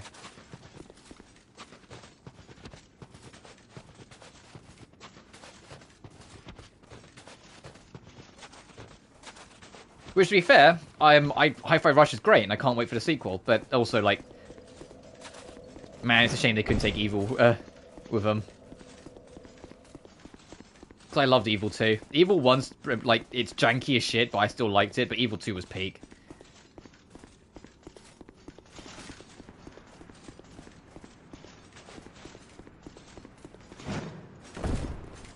Alright, I'm doing one more run through.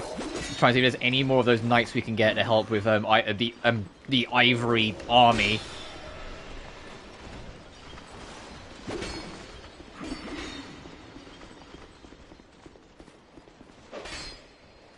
Oh, there's shit over here. Okay.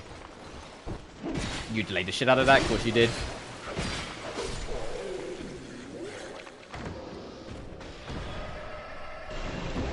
How did they... Ow. Ow.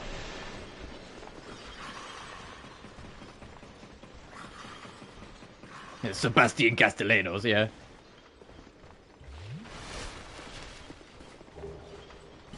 North Warder.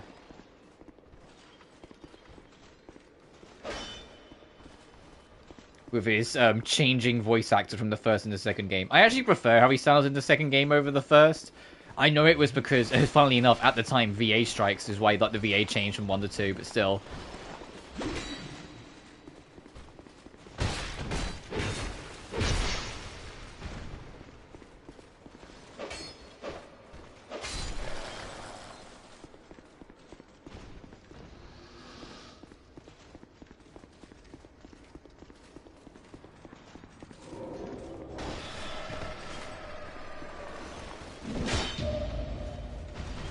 Hey, you think you're so tough, huh? Yeah, fuck you.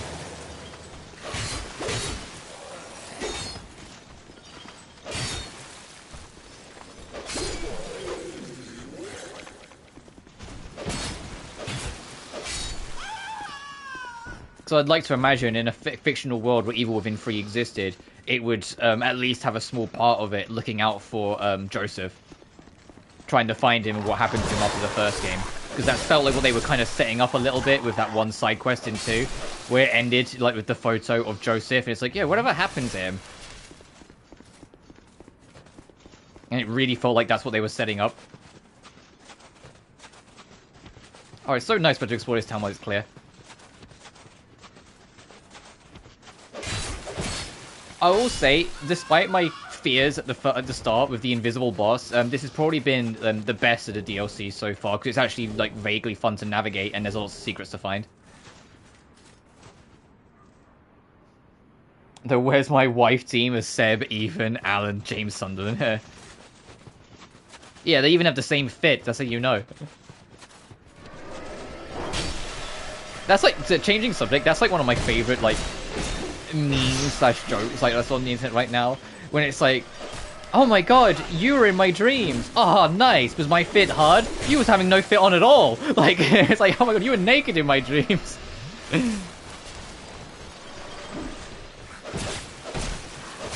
And then people just like taking the conversation and putting the images of like their two favorite characters or whatever over it.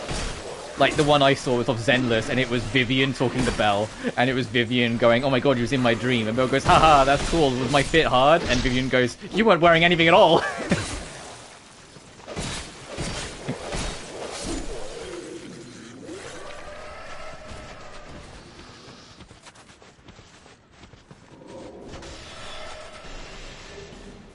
Oh, thanks for the repair powder.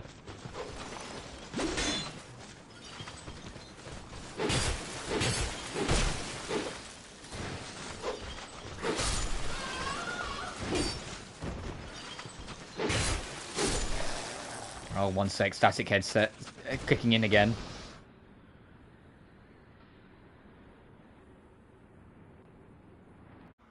Is it working? Yup.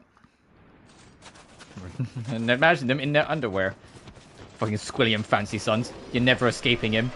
He's got a complete muscle bod underneath all the underneath the unibrow.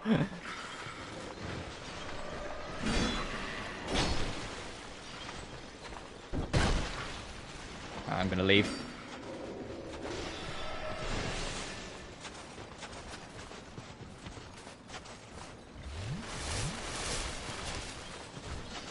I just want to explore the area. I don't want to deal with you fucks.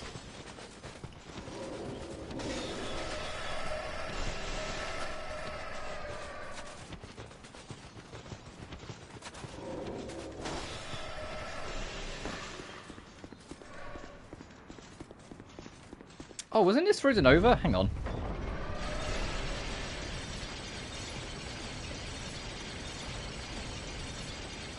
Where's this go?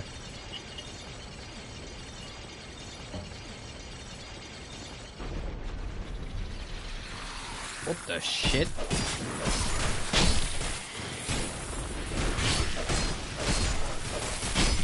Ow, what the fuck? It's like these fucking, like, spike rats, these fucking porcupines.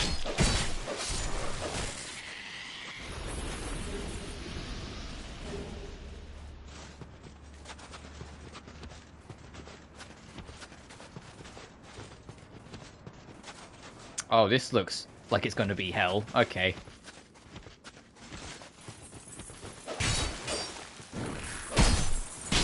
Ow.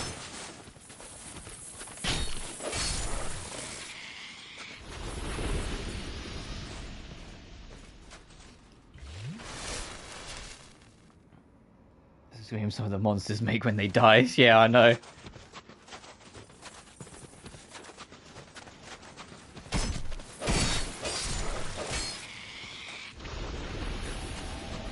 Dark Spirit Hexa Nikolai.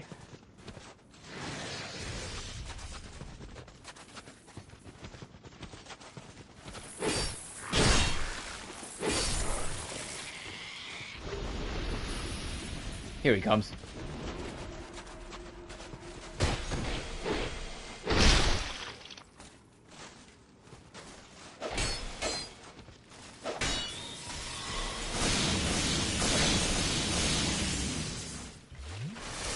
Thanks for letting me just heal in front of you.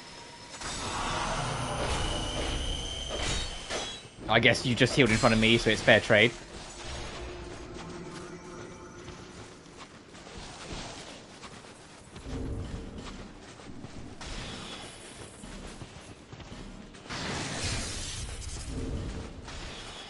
I'm not done menuing it, you fucks. There we go.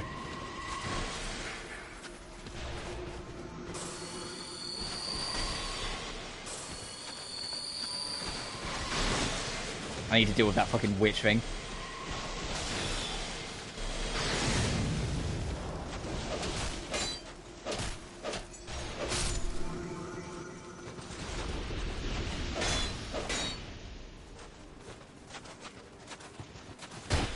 Fucking...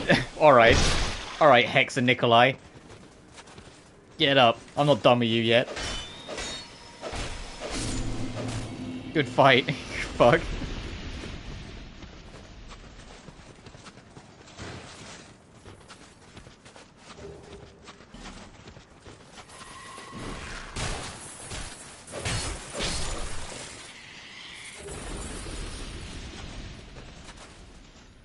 Fuck, okay.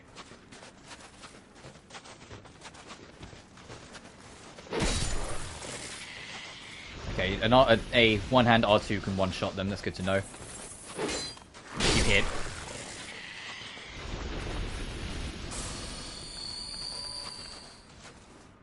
Okay, that doesn't open, unless there's a switch for it.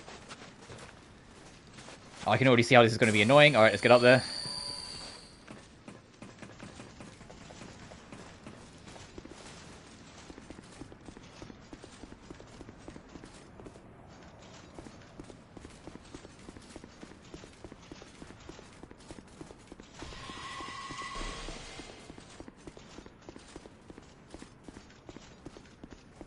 Oh. Oh, hell yeah. Okay. We're back in business. The lower garrison.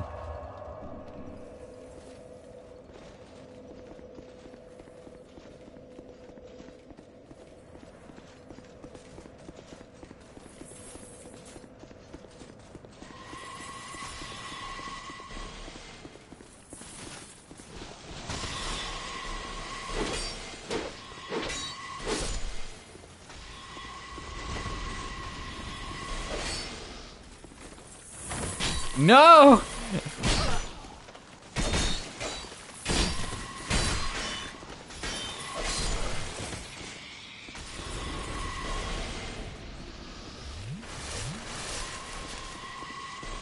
Where's again?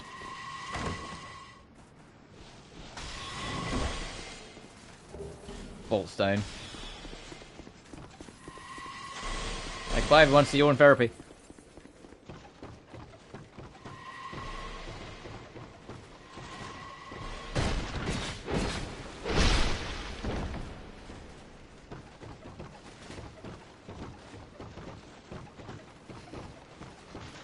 The ultimate game, you don't need to deal with any of these things, just to play Ring Around the Rosie until you get the opportunity.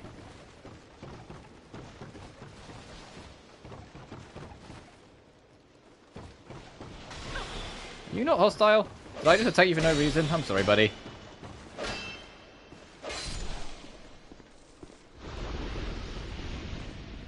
I'm gonna keep an eye on him because I don't trust him.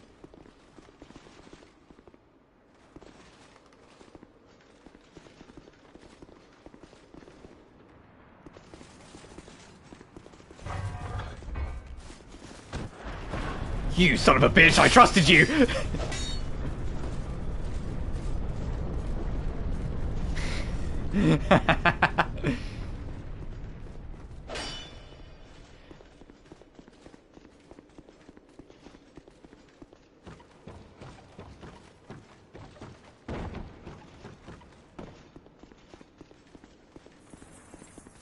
Where'd you go?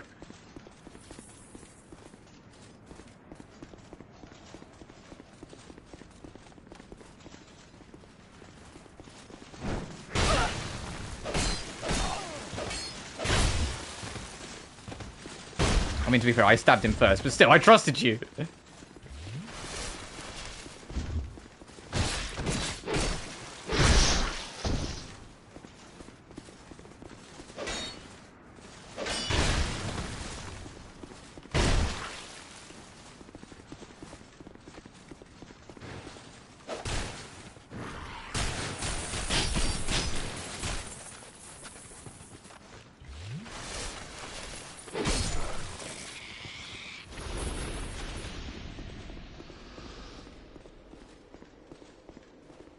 Oh, he went real... Look at it, he's going. Look at him, he's still running.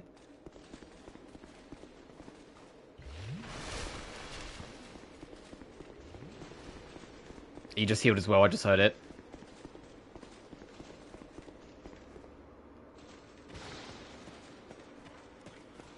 Alright, fuck. Fucker, why did you lead me down here? Gee, if I couldn't have already told it's a trap.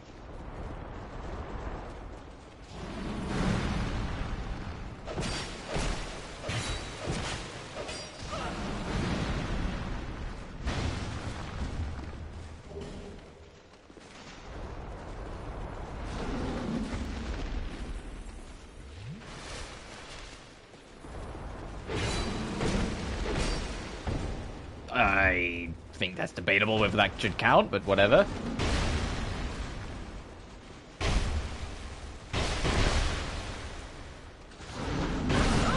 Oh, he got nudged into me, that bastard.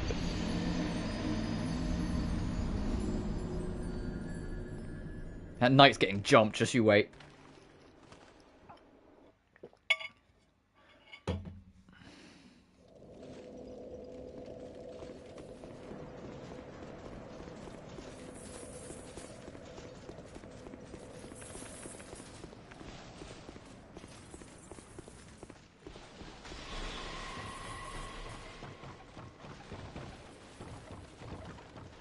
Yeah, enough of that shit. Fuck you.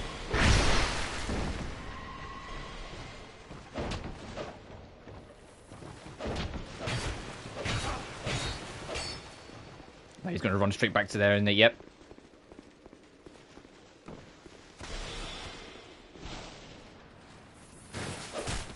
Damn it, I tried to get a slam on him.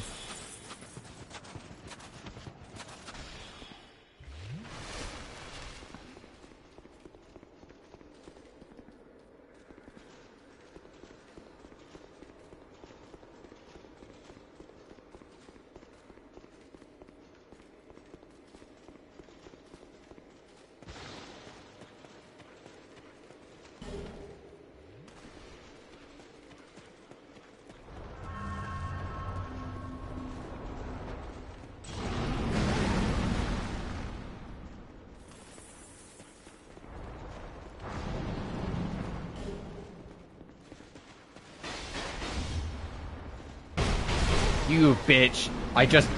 Oh, I'm alive.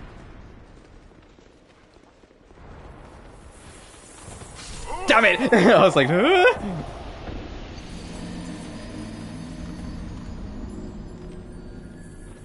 Okay, I have an idea. It's cool, we don't go to the knight, we just go straight, deal with big guy, then go back so the knight has nowhere to run to.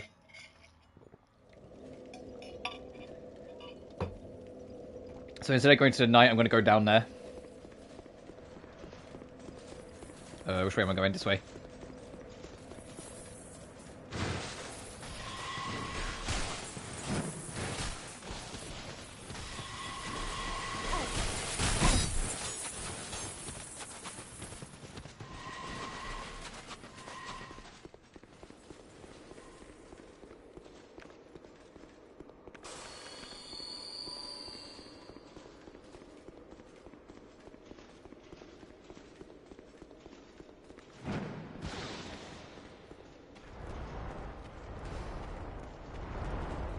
Let's go get my souls first and deal with the spike dice back here.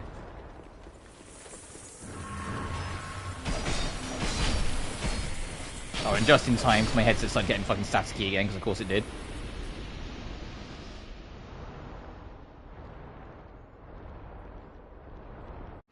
Up. Alright, we're working.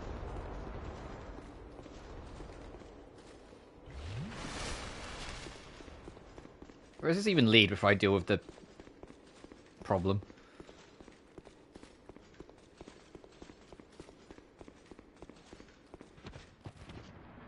Oh, this looks exciting and inviting.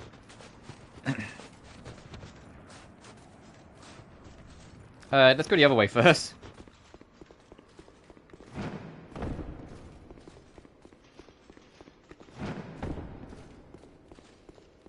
Shortcut.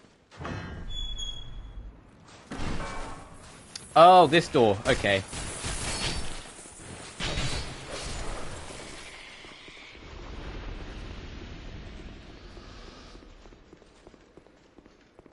Alright, let's go deal with the blob monster, then our knight then. Well, try and deal with the blob monster. I'm not going to get that optimistic yet until we win.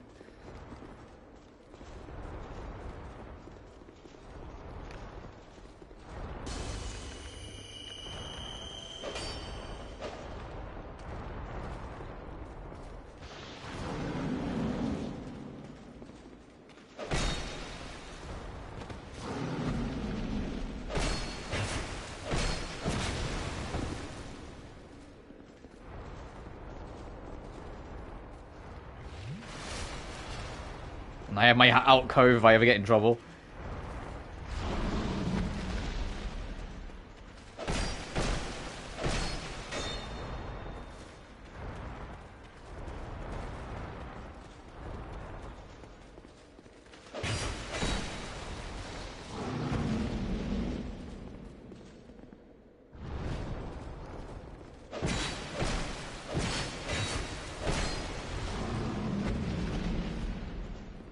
Haha, you can't hit me. Fuck you.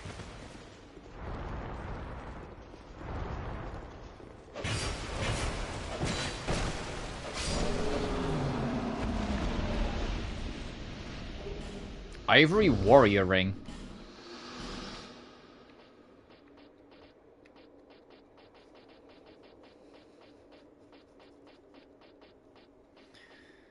Oh, it's a DLC ring. It's gonna be right down here, isn't it? Attacks greatly reduce enemy stamina. Oh. Interesting. Alright, let's go deal with that knight. It means I have to go up and around, actually, but yeah, we'll go deal with him. He's got nowhere else to run.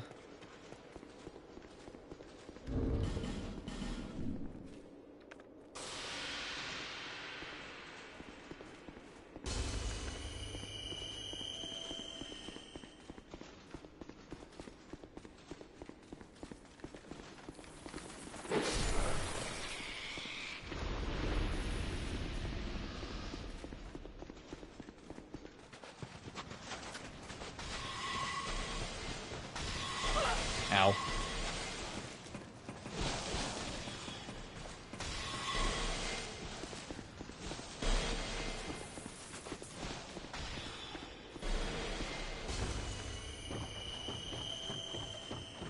Hey, you fuck, it's me. Yeah, be all friendly all you want. Take this.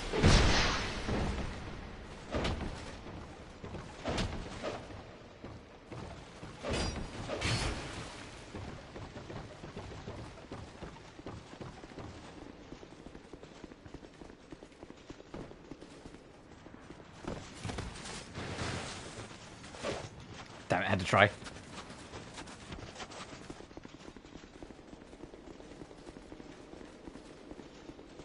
Because he's running here, it's like, oh boy, I can't wait to catch him in the trap, and Jabba the Hutt comes and gets him, and he's going to get there, and Jabba the Hutt's already dead, so fucking good luck on this one, buddy.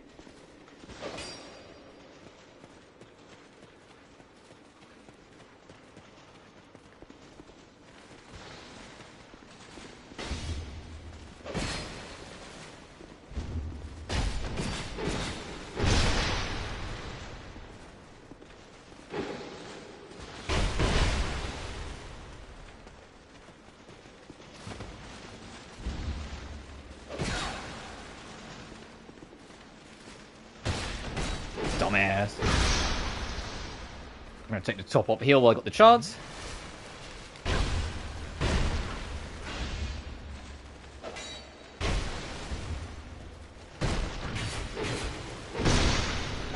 That's the thing with lances, if you miss, you stagger.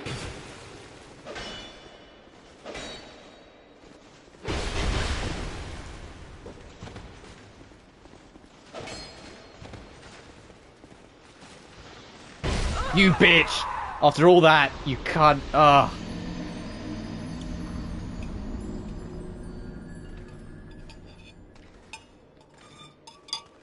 Well, I don't think the big blob's gonna respawn, so we can just find him again. But, oh, come on. He deserved that. He deserved a C-bomb. Because he's annoying me.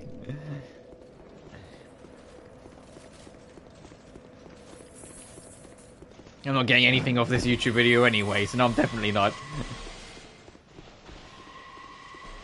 Because, yeah, the C-bomb is YouTube's ultimate no-no word. If you say it once, your video is going to be demonetized. It's just like, cool, thanks, assholes.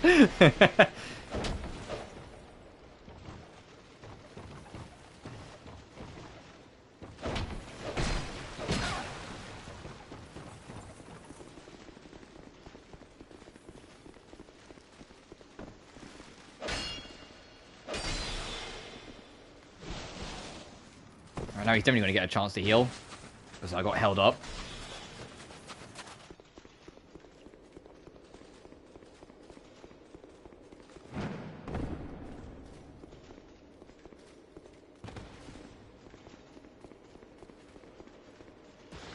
Actually, he didn't get too far ahead of me. Did Big Blob respawn? No.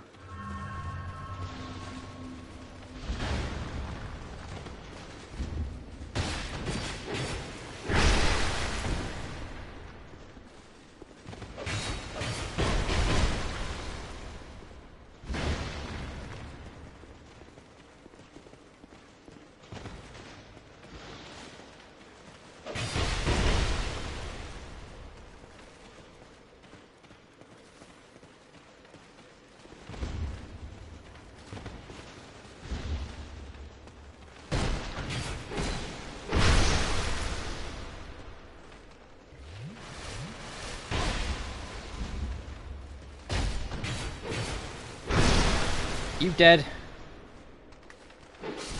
There we go.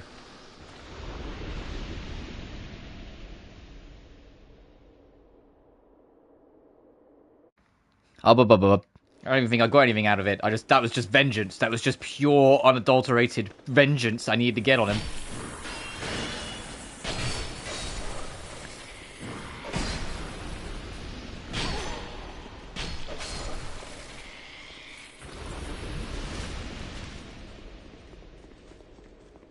But he did deserve it. He was annoying.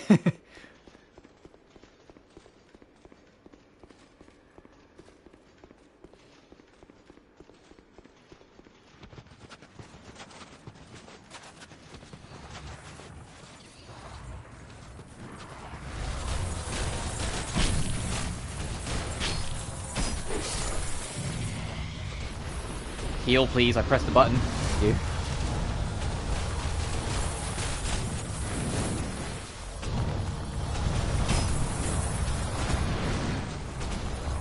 I see.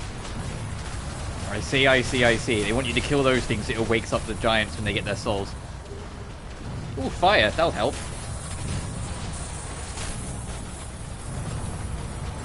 Oh, boy. Oh, a lockstone. That's not actually bad going. What's this a shortcut to? Presumably.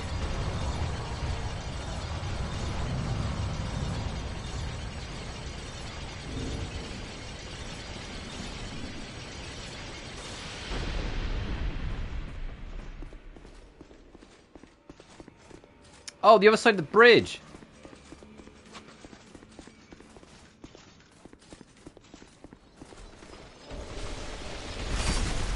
Holy shit.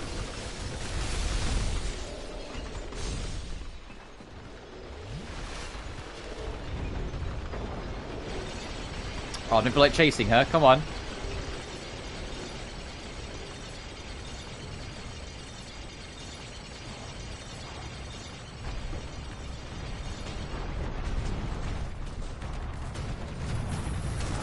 Okay, no, that is it for over here. Ow.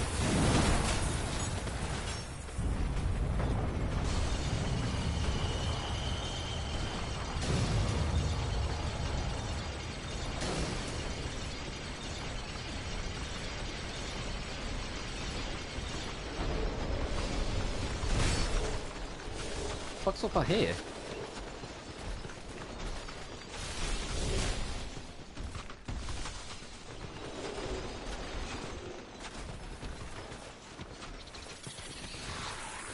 More problems, cool.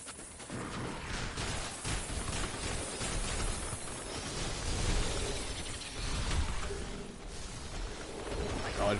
Hey, we're getting into the Broom Tower enemy spam territory. There's a few too many for its own good. Hey, alright, we got 4 knights. Please.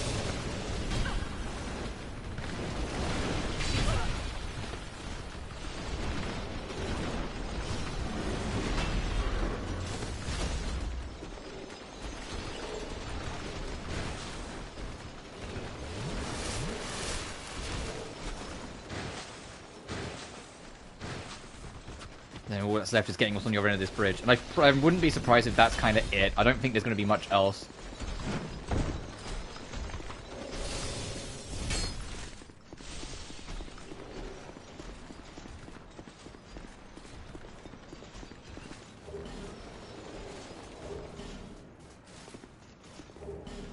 Azal's staff.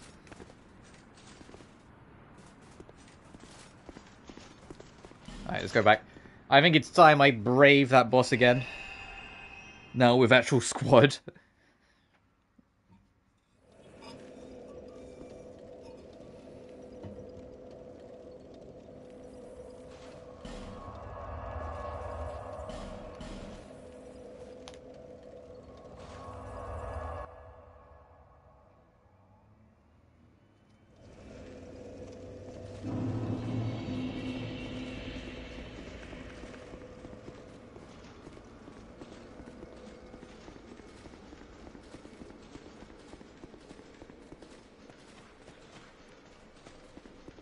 Yes, I'm assuming I can't go up and talk to her.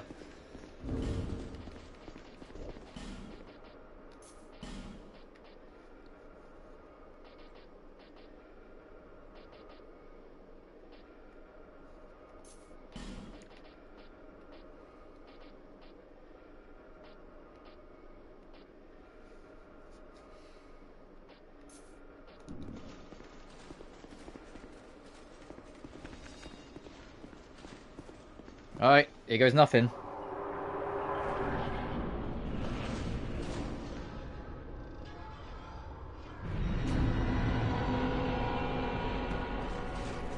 Oh, hell yeah, me and the boys! Let's go!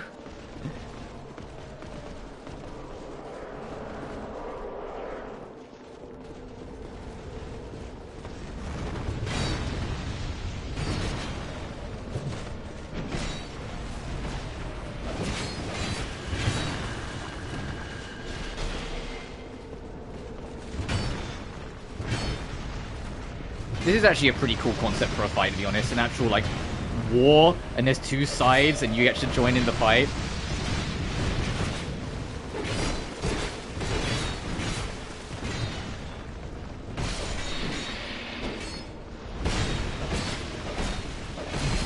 Oh yeah, this is night and day difference now. The difficulty from when we first tried versus now.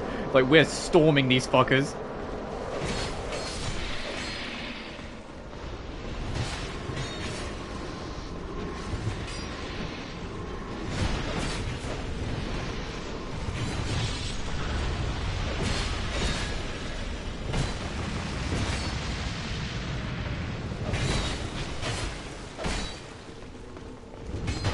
Help, please? My friends?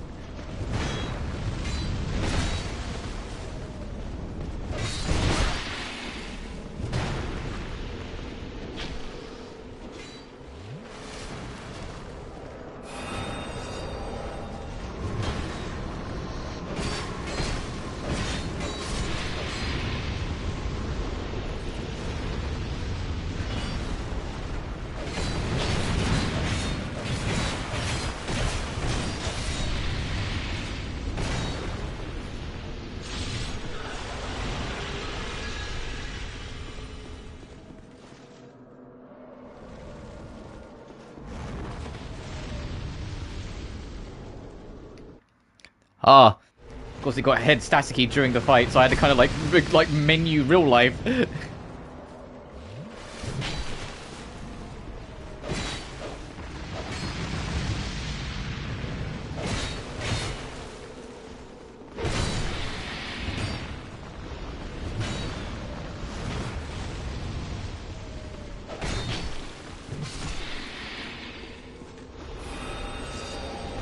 Okay, and now he's going to get rid of the last gate, so it's going to be me and whoever's left.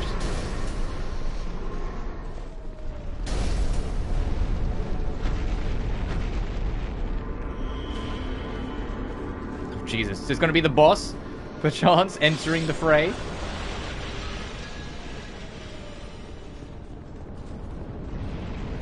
I'm going to back up. The burnt Ivory King. Oh my god, look at him walking in like he's Gwyn. Look at him!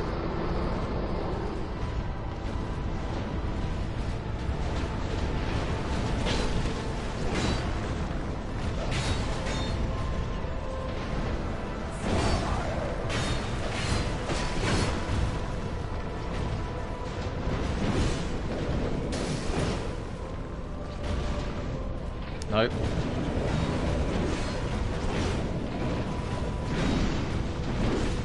Okay, no, Dark is worthless. And this guy's gonna get killed soon. Did you just do the fucking ninja flip from Dark Souls 1?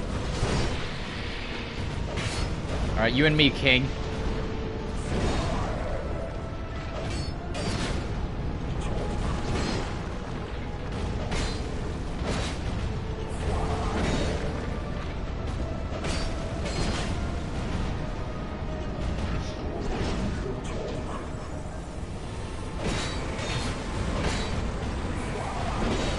Ooh.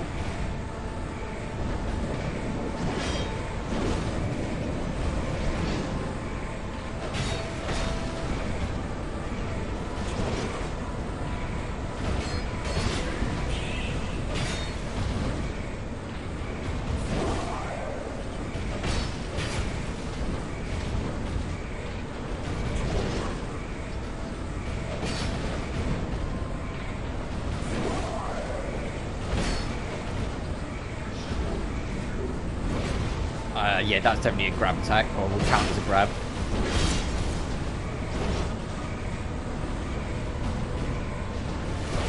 Whoa.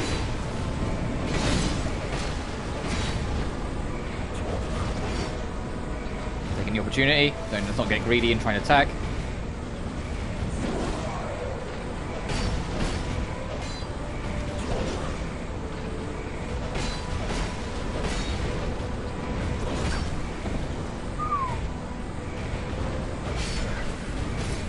I really like that fight, actually. Once you actually get the squad in and like have the whole like fight against the armies, that's actually really cool.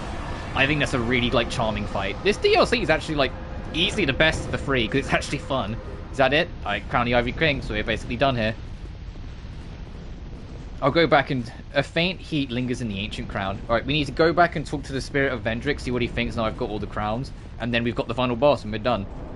But yeah, way to save the best till last. The first DLC was boring, the second DLC was pure dog shit. This third one's actually pretty fucking good. Kudos. There is that last bonfire though I'm kind of curious about. I might look up that just before we finish.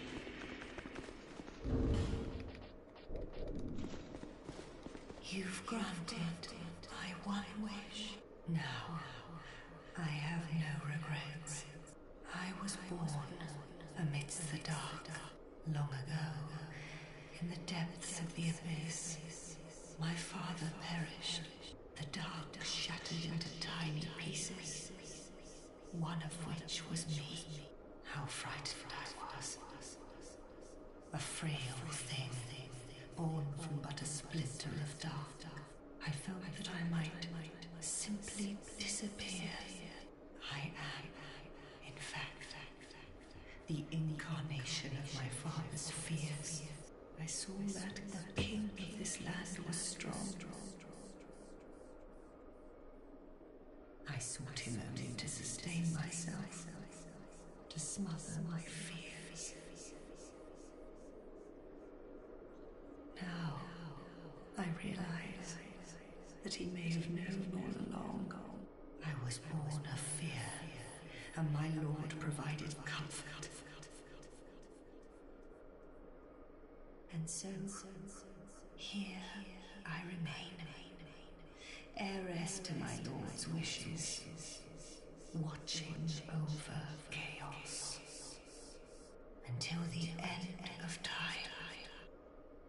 The Knights of Aleum were swallowed by the chaos. Let's see, okay, so cheers dude, thanks for stopping by. So we're basically like at the end of the game now, we've done this third DLC. We're gonna go talk to Vendrick, see what he thinks of me doing the DLC, and then go fight the final boss. I pray for their deliverance. Thanks for stopping by, dude. You take care. The nights whether Alright, let's go. Oh, I also need to level up. See what level we're going to end this game on. Like 170 something it feels like. I'm a little curious about that last bonfire, but also I kind of want to just finish the fucking game, so we're going to go back.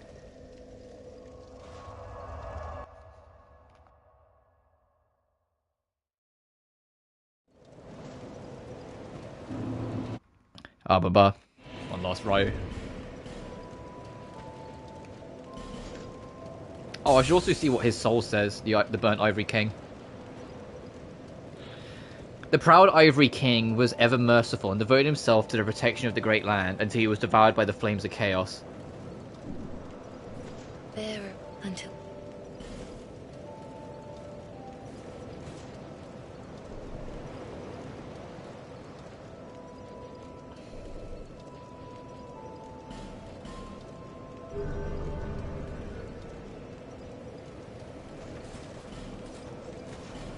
Okay, Undead Crypt. Let's go talk to Vendrick, see what he thinks, and then we'll go into the Throne of Wants and actually finish this. Hopefully. Assuming the final boss isn't, like, really bad. Which I hope not, because it'd be fitting, but not in the fun kind of fitting, that it ends on a bad note, because this game fucking is mostly a bad note, unfortunately. The DLC's really heightened its problems. But like I said, that Ivory King DLC was easily the best one of the lot. I actually had a good time with that. It felt like Souls again, because I was, it's exploring, things led around, there was rewards for exploring that directly paid into other areas of it, the bosses. The dog was a little scary at first, when I thought it was going to be invisible, but once we got the other side of it, the Ivory King boss was a fantastic and genuinely creative idea for a boss. The idea of building up an army and then going toe-to-toe with them and fighting against the squad and then taking it at the very end, basically solo with the Ivory King.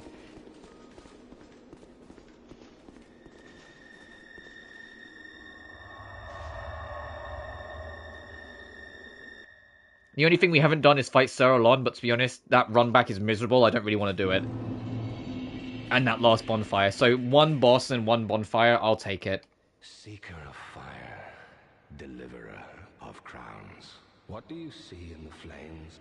Find the crowns and your own answers. The crowns hold the strength of lords from times long past. Seek as befits you. I too sought fire once. With fire, they say, a true king can harness the curse. A lie. But I knew no better. Seeker of fire, you know not the depth of dark within you. It grows deeper still, the more flame you covet. Flame. Seeker of fire, I see you've subdued another foul creature. One of the father of the abyss spawn. That confounded quintessence of humanity. The abyss once had form, but then dissipated. And yet, traces of its existence endured. Each fragment, thirsting for power, spread dark with no relent. My dear Chandra was one such fragment. A feeble, tiny thing that thirsted for power more than any other. Driven by insatiable lust for a worthy vessel. One day, fire will fade, and dark will become a curse. Hey, that's Dark Souls 3. Yeah, one day, next game. Will be free from death. Well, when we finish the third game, because it wasn't obvious. The third game, with how much it like tries to show the pain of making the Age of Fire last so long, I will be going for the Age of Dark ending. Legends of yore. Only, is this our only choice? Seeker of fire, coveter of the throne, seek strength.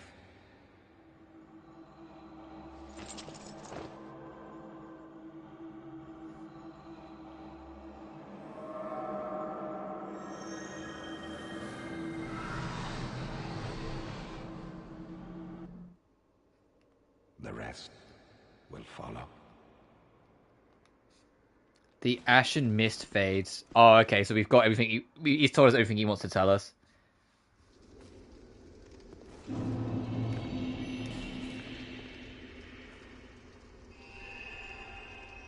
Raised from the ancient crowns.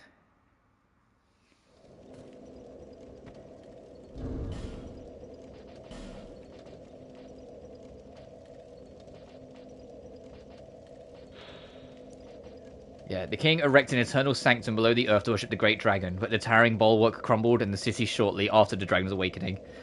The king sunk below the scorching iron, met the one whose name must never be repeated, Gwyn, and became Icarus Earth. Far to the north, the king built a great cathedral to appease the raging flame, but when he sensed the degradation of his soul, he left without a word, leaving everything to Alsana, who had unbeknownst found a place at his side.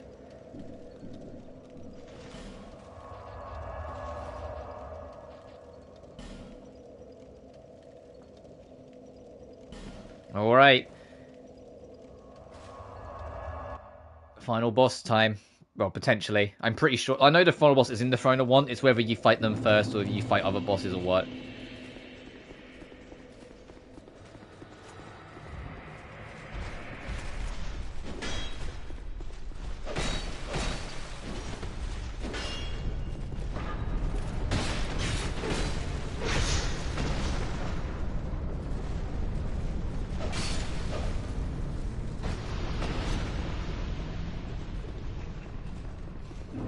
The Throne of Want.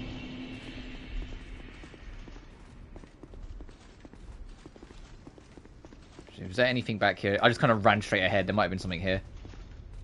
Oh, like the Emerald Keeper, huh? Yeah, okay, I probably should have checked. What you got for me, girlie? Oh, she took her hood down. My journey is already complete. My name is Shanalot. Hello, Shanalot. Well, now we know your name. Dragon gave me this name, for I was born with none. I was born of dragons, contrived by men, by ones who would cozen fate herself. They are the ones who created me, but they failed. I did not come out as intended. Fate would not be bested. And men were cursed once again. If you proceed, Nashandra will come after you. Oh, thanks for telling me. I guess Nasandra, the Queen of the Throne, will try and take it from me. She covets the first flame. Yeah, she's protecting it, so she doesn't want me involved. Put Nashandra to rest. Alright, well, the kind of thanks for kind of just telling me outright that Nasandra's the final boss.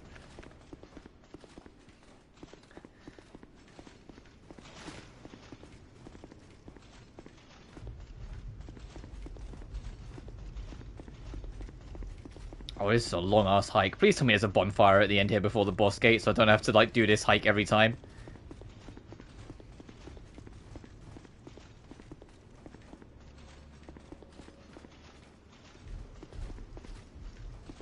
Actually, this is Dark Souls 2. What am I saying? Of course there isn't going to be.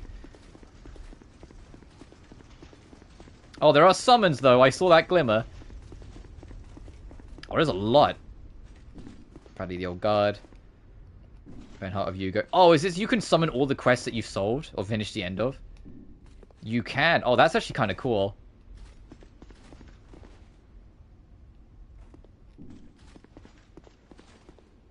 Sure. I'll bring Benhart. I'll bring Fergal. I think you can only bring two. I don't think you can bring a third. Oh no, you can. Oh my god. It will let me have 3 summons. That's insane. Alright, lads. This has been, like, the Dark Souls game we've had co-op with. And, of course, it's a gank fight, so I'm glad I brought a squad. Throne Watcher and Throne Defender. So it's only fitting, like, for this one, I bring the squad. Okay, she's got Ninja Flip as well.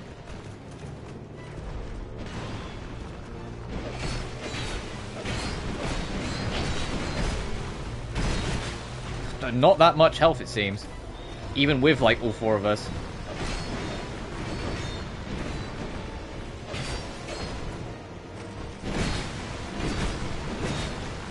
But in saying that, I imagine if I'd gone straight here and not done all the DLCs, I wouldn't be this strong. I'd still be pretty strong, because this game has a huge, like, soul inflation issue, but as a whole...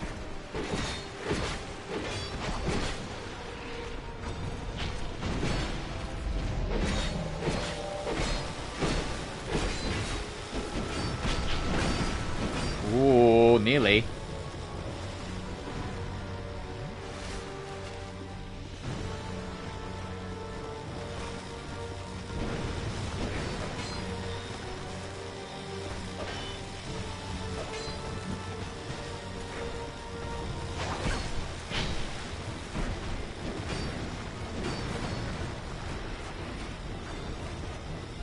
Oh, the other one did fall.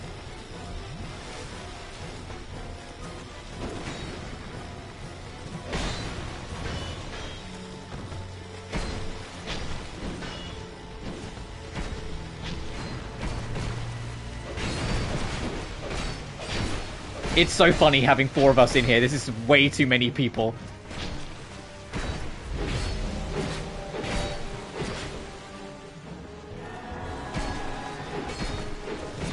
Oh, it's a full fucking revive. Oh my god. Yeah, no wonder they don't have much health.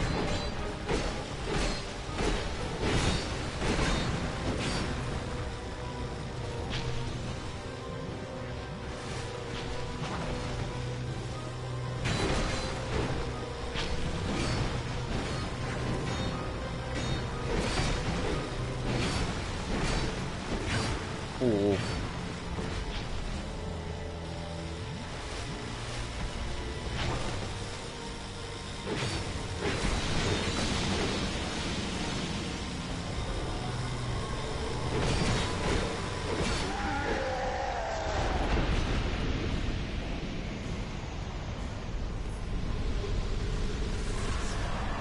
Nice.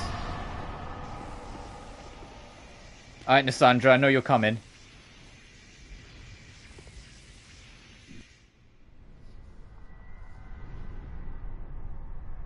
Brave undead, you have proven yourself to me. Who the...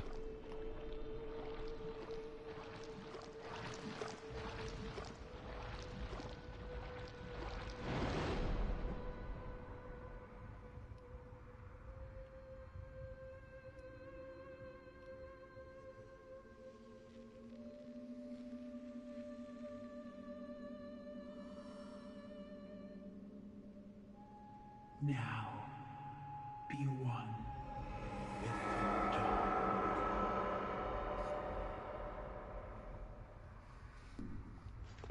Nassandra.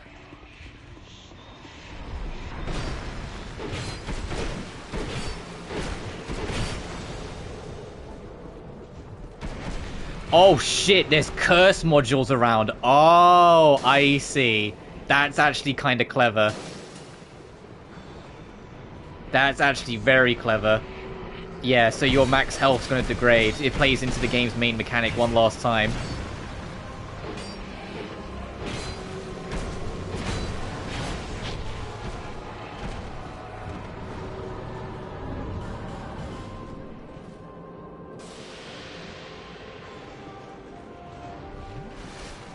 That's actually very clever. That's why their health was constantly just going down. Yep.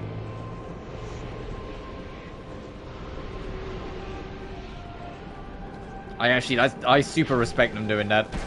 Because, yeah, like, it's the whole part of, like, using your humanity. It's being a big message of the game. So having it be present in the final boss.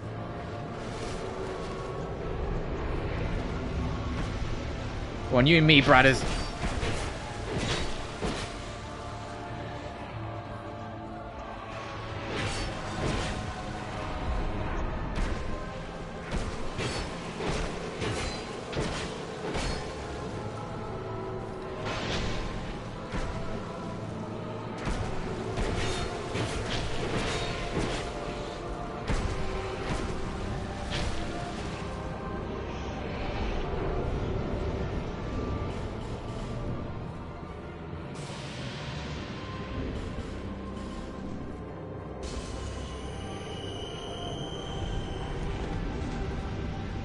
Since I know these fade out eventually, I'm going to wait for that to happen.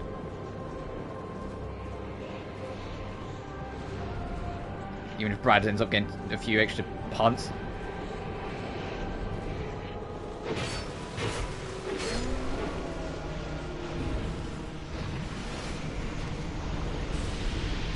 That was a very clever and cool idea for a boss, actually. I respect it. And Sol and Nassandra. Many monarchs have come and gone. One drowned in poison, another succumbed to flame. Still another slumbers in the realm of earth. Not one of them stood here as you do now. You, conqueror of adversities. Give us your answer. Oh, we gotta fight Aldia too? Uh-oh. Hey, I'm running out of resources. This is 3 fucking boss fights in a row, you know. Hey, Aldia. Oh, you're the game's namesake. Oh, I didn't realize you were the Scholar of the First Sin. Alright, you and me, Bradis.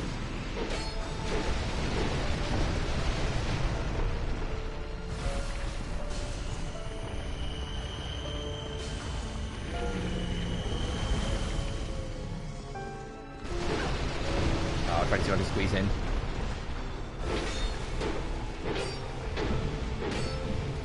Oh, you burned to death, got it. Okay, with the fire, if he's, when Scholar's attacking, he doesn't have the flames. When he's idle, he, oh, I just see that. Oh, there we go.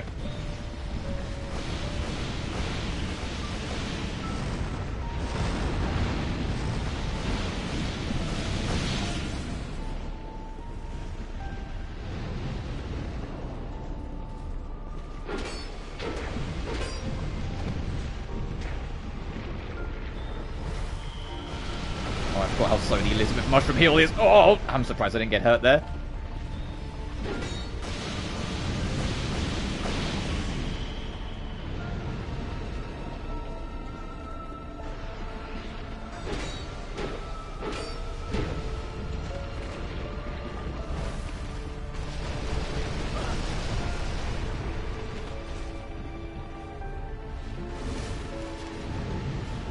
Do I have anything else to heal with?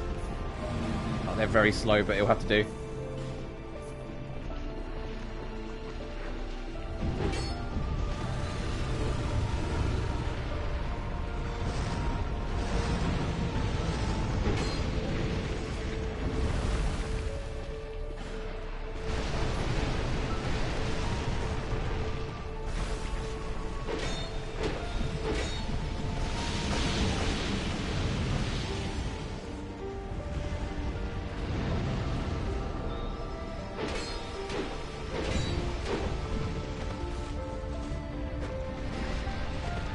I did no damage, okay.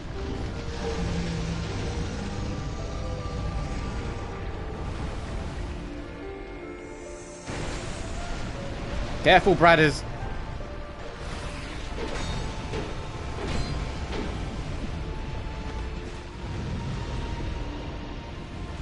Well, yeah, well, that's why I went to heal.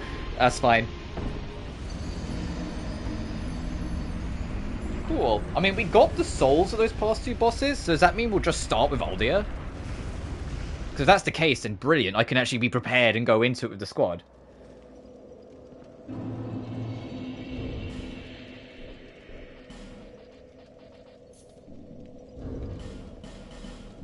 I'm glad I saved my humanities, though. I genuinely, that Lysandra fight, the idea of having the curse mechanic directly play into the boss fight is so clever, considering it's such a central theme of the game, of hollowing. Actually have it be, like, a participant of the final boss.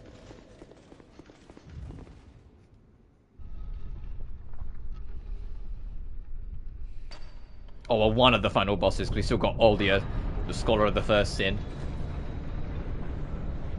Who wants to seemingly just test our worth, test our merit.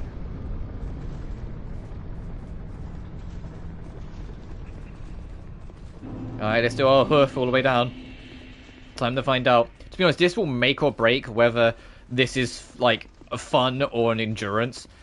I mean, if it's an endurance, I still think the fights themselves are fun, but holy shit, we're going to start struggling with Lysandra. Is whether we have to do the first 2 fights again, or whether we can just start with Scholar. I hope it's the latter. I know Dark Souls has a habit of, like, no checkpoints, but just this once. 3 boss fights in a row, come on.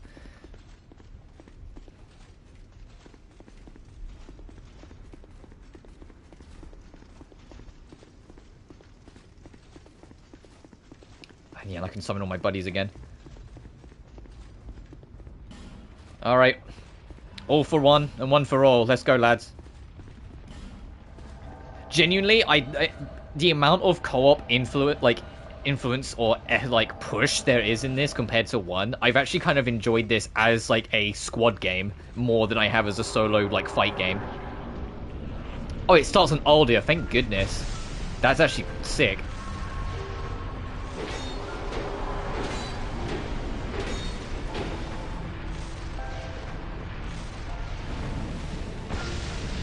Glad I guarded, I didn't know what was coming.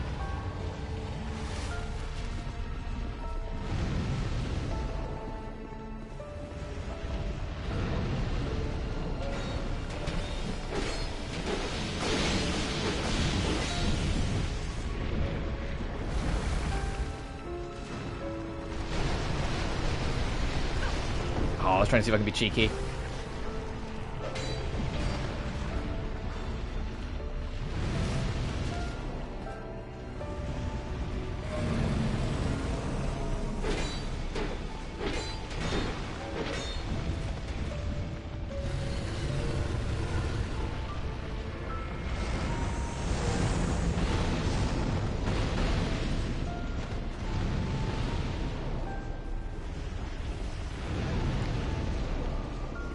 So you'll just turn and get him! Alright, I'm backing up. They've got the more health and survivability to deal with it. I don't.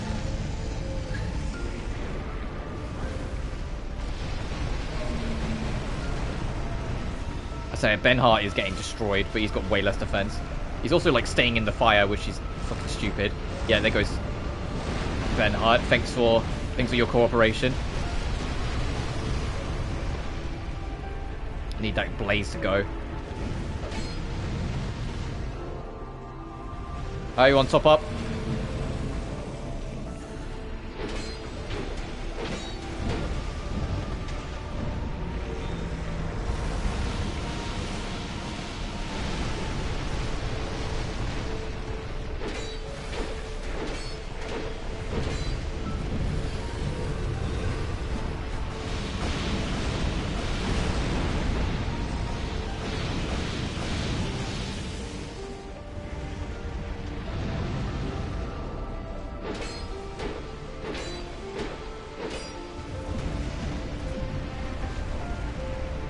Oh no, not you. Alright, you and me, Bradders, till the end.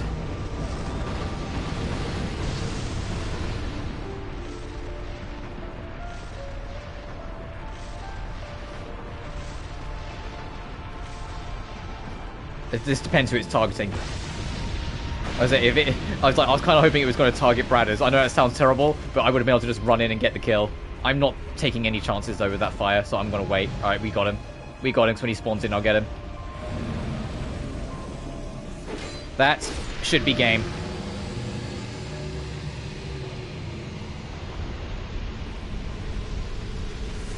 Hell yeah, Bradders, me and you. I lost everything, but remain here patiently. The throne will certainly receive you. But the question remains. Would you tell me? Light, dark, or something else entirely?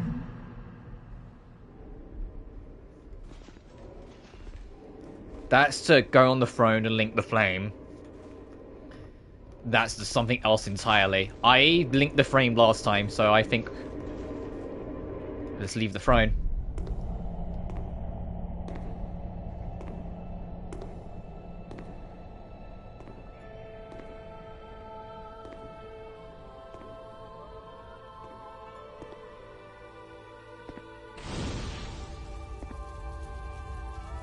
There is no path.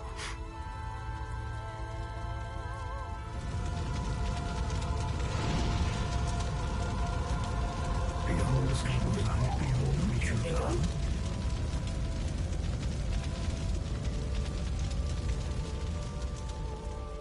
What could possibly await us?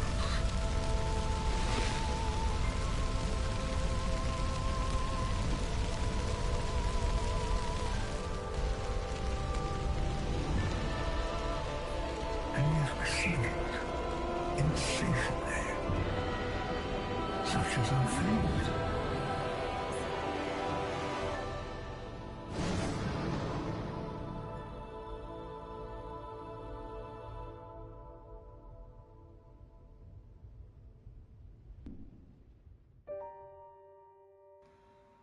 Cool. I like that ending. We refused like the old way of Fire and Dark and find a third option to actually focus down, continue where Vendrick left off, and actually try and find a way forward. But this game, man. Let's talk Dark Souls 2, eh? Scholar of the First Sin. This was my very first time ever playing it. I had experience with 1, which is why like it was fun to go through and I mostly knew what I'm doing. And I love 3. 3 is my favourite in the series. It was my first Dark Souls as well that I actually played. But I never played 2 originally. I was always discouraged from it. But now I've actually sat down and played it. What do I think? Main game? I'll talk about the DLC art in a minute. The main game's alright. The gameplay formula and like the changes to it, I think for the most part are enjoyable. There are some frustrating aspects, like being able to hit out of chests, doors, and fog gates is kind of silly to me. I don't really like that, but that's just like little things. The equipment degradation being so much stricter, forcing you to be more wary of your equipment, I actually didn't mind. I think it could have been a little bit more lenient and still get the same effect, but as a whole, it was pretty solid. My problem starts with the status effects. Poison is present in every major area of the game one way or another, whether through poison areas or poison enemies, and it got tiring very quickly. It became very draining. Additionally, the environments. Every environment can be summarized as forest that leads to a keep or castle or fortress of some kind. That might have a swamp or poison area in between. You know? Like, it's something like that. It's just like, oh, come on. I like the new tools and equipment. I love the fact that the story moves away from Age of Fire versus Age of Dark and instead talks about the Hollow.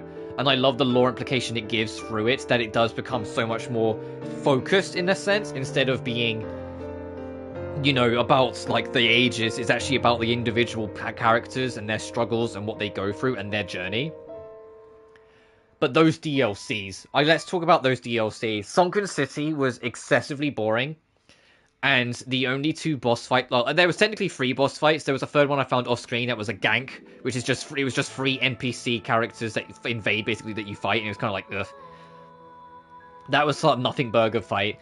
But the Daughter of Chaos was a fun enough fight. It was interesting enough. Sin was a piece of shit. I did not care for Sin at all. I didn't like how much he ran away throughout the whole fight, and the lore surrounding it being kept away from you until the very end made it so exploring the environment wasn't interesting for the most part. Broom Tower actively frustrated me. In fact, I'd say it just pissed me off. I didn't enjoy the Broom Tower at all. It's the reason why I'm not that fussed about going back for Sir Alon and why I ended up skipping him, making it the only time I've, like, knowingly skipped a fight. I am aware there's a boss fight called Dark Lurker that I've missed as well, but that's tied to, like, a long side quest and it involves joining a covenant that I didn't find. So I'm fine missing out on that. I'm not losing any sleep missing out on that, to be honest. And then Sir Alon, I like the fight of Sir Alon. The problem is the run back. The run back is miserable, and I'm just not interested in doing that. The Fume Knight was probably my favorite boss fight in the game, and that's even including like the main game of the DLC. I thought the Fume Knight was great fun. I like the final boss gimmick, but the other problem I have with this game is honestly too much. There's way too many bosses in this game. And most of them don't really mean anything. They're just a means to an end. They're just a thing to cap off an area. And a lot of the areas, although are interesting and are showing different ways these different areas have tried to combat the hollow, like, plight, the hollow curse, to actually go through them isn't interesting. Compared to Dark Souls 1's environments. Dark Souls 1 had some issues, like Crystal Cave, Lost Laserleaf. Like, they were bad. But they were bad because of, like, budget issues. The areas in this game aren't interesting, and I feel like that was, like, by design of how they were made, where they were designed more to be levels this time around instead of part of the world. But those levels still, like, give you some glimmers of an idea of what comes next and where things go. Oh, the OG Dark Souls credits, cool. I'm glad they kept that in. But, like, yeah, like, I think that's the thing. It's like, this game, if Dark Souls 1, I've given it like an 8 out of 10, this is like a solid like 5 or 6. Like, it's right down the middle. It's okay. It has some things that are interesting that I think add a lot to it and are unique, but it's bogged down with so much shit. Like, just to talk about the main game and ignore the DLC, the entire path towards the Rotten was not fun at all. The sewers felt like a joke. The gutter was like pitch black misery, and was it like the gulch? The Black Gulch, I think it was called, was just Poison City. And I was just like, I'm not having fun here. This isn't fun to navigate. This is just a piece of shit, you know? The Dragon Airy felt like filler, to be honest. To bring up something. Because, like, you have to do the Dragon Airy. I learned before you can access the final boss properly. I learned that after the last stream. I looked into it. And it's like, okay, but we literally just go there to get the thing and then you can fight the final boss. But the final boss arena was right there in Castle Drang Lake in front of you the whole time. So what was stopping you after Vendrick from just going there? You know? Like, it did feel like padding. But as a whole, yeah, this game is fine. I think it is worth trying. I don't think I'll ever play this game ever again, though. To be blunt. Like, there is so much that is frustrating and wrong about it, especially with the DLCs. Like, the third DLC was thankfully pretty good, but I know I didn't do everything. Like, there was one bonfire I missed, and considering there was an extra bonfire that led to a boss in both the first two DLCs, I know I'm probably missing a boss there too. But I'm just not... I'm interested. I'm not interested, sorry. Like, my time with it is burnt. As for next we meet, we will do Dark Souls 3, but not anytime soon. This game burnt me the fuck out of Souls. I need to come away. I just do. I was so tired partway through this game, and I was like... I think it has just kind of taken it out of me that I just don't want to... Daniel Southworth! What? That I am just not interested in being involved for a minute. I will get to Dark Souls 3. I love 3. I think 3 is still my favorite. And I can't wait to show people like why it's my favorite and why I love it, but not straight away. I need to come away. The next time I play something as like an extra game, it will either be Resident Evil Village or Stellar Blade. But for the rest of most of the rest of this week, I'm going to be playing Death End Request Code Z and Atelier Shaylee. Let's start working my way through them. So I want Shaylee, like, I know a bit early on in Shaylee, and I think we've got plenty of time, but obviously I will want Shaylee done before Res Lorraine or RW comes out.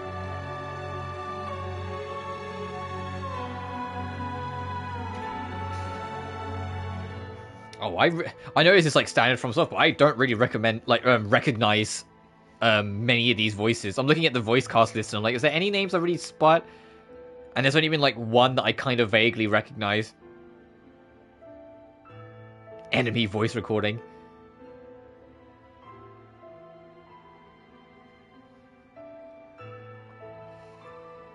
Original soundtrack. Motoi Sukaraba. Shield design contest winners. Oh, they did competitions for this game. Oh, I wonder if, like, any of the shields I collected were one of them. Yeah, Miyazaki did not direct this one, but he did supervise it. Because he was busy working on Bloodborne during this. Oh, Jesus Christ, copyright from 2001? 1995, actually, oh my goodness. 1994? How much further do you want to go back?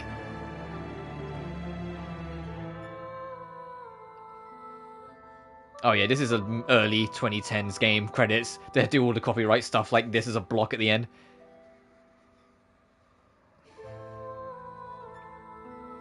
But yeah, I'm glad I gave this game the chance, and I'm glad I can finally say I finished it. But I don't think I'll ever come back to this. I think I'm done, and quite contemptibly done with this game. Like, I'm not sure, like, I'll probably in my spare time go back and fight Suralon, or at least try and fight Suralon to at least do it. But outside of that, I'm kind of comfortable just saying this is it, and I'll uninstall this game and never look back. The only thing we need to do... Trophy unlocked, the air, see an ending. Oh, it's only see an ending. Oh, the game doesn't care. Cool.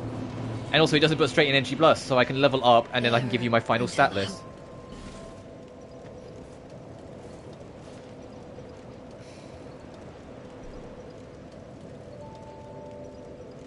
Yeah, sure. I'll make myself a smidge smarter. Not that I need it for anything else.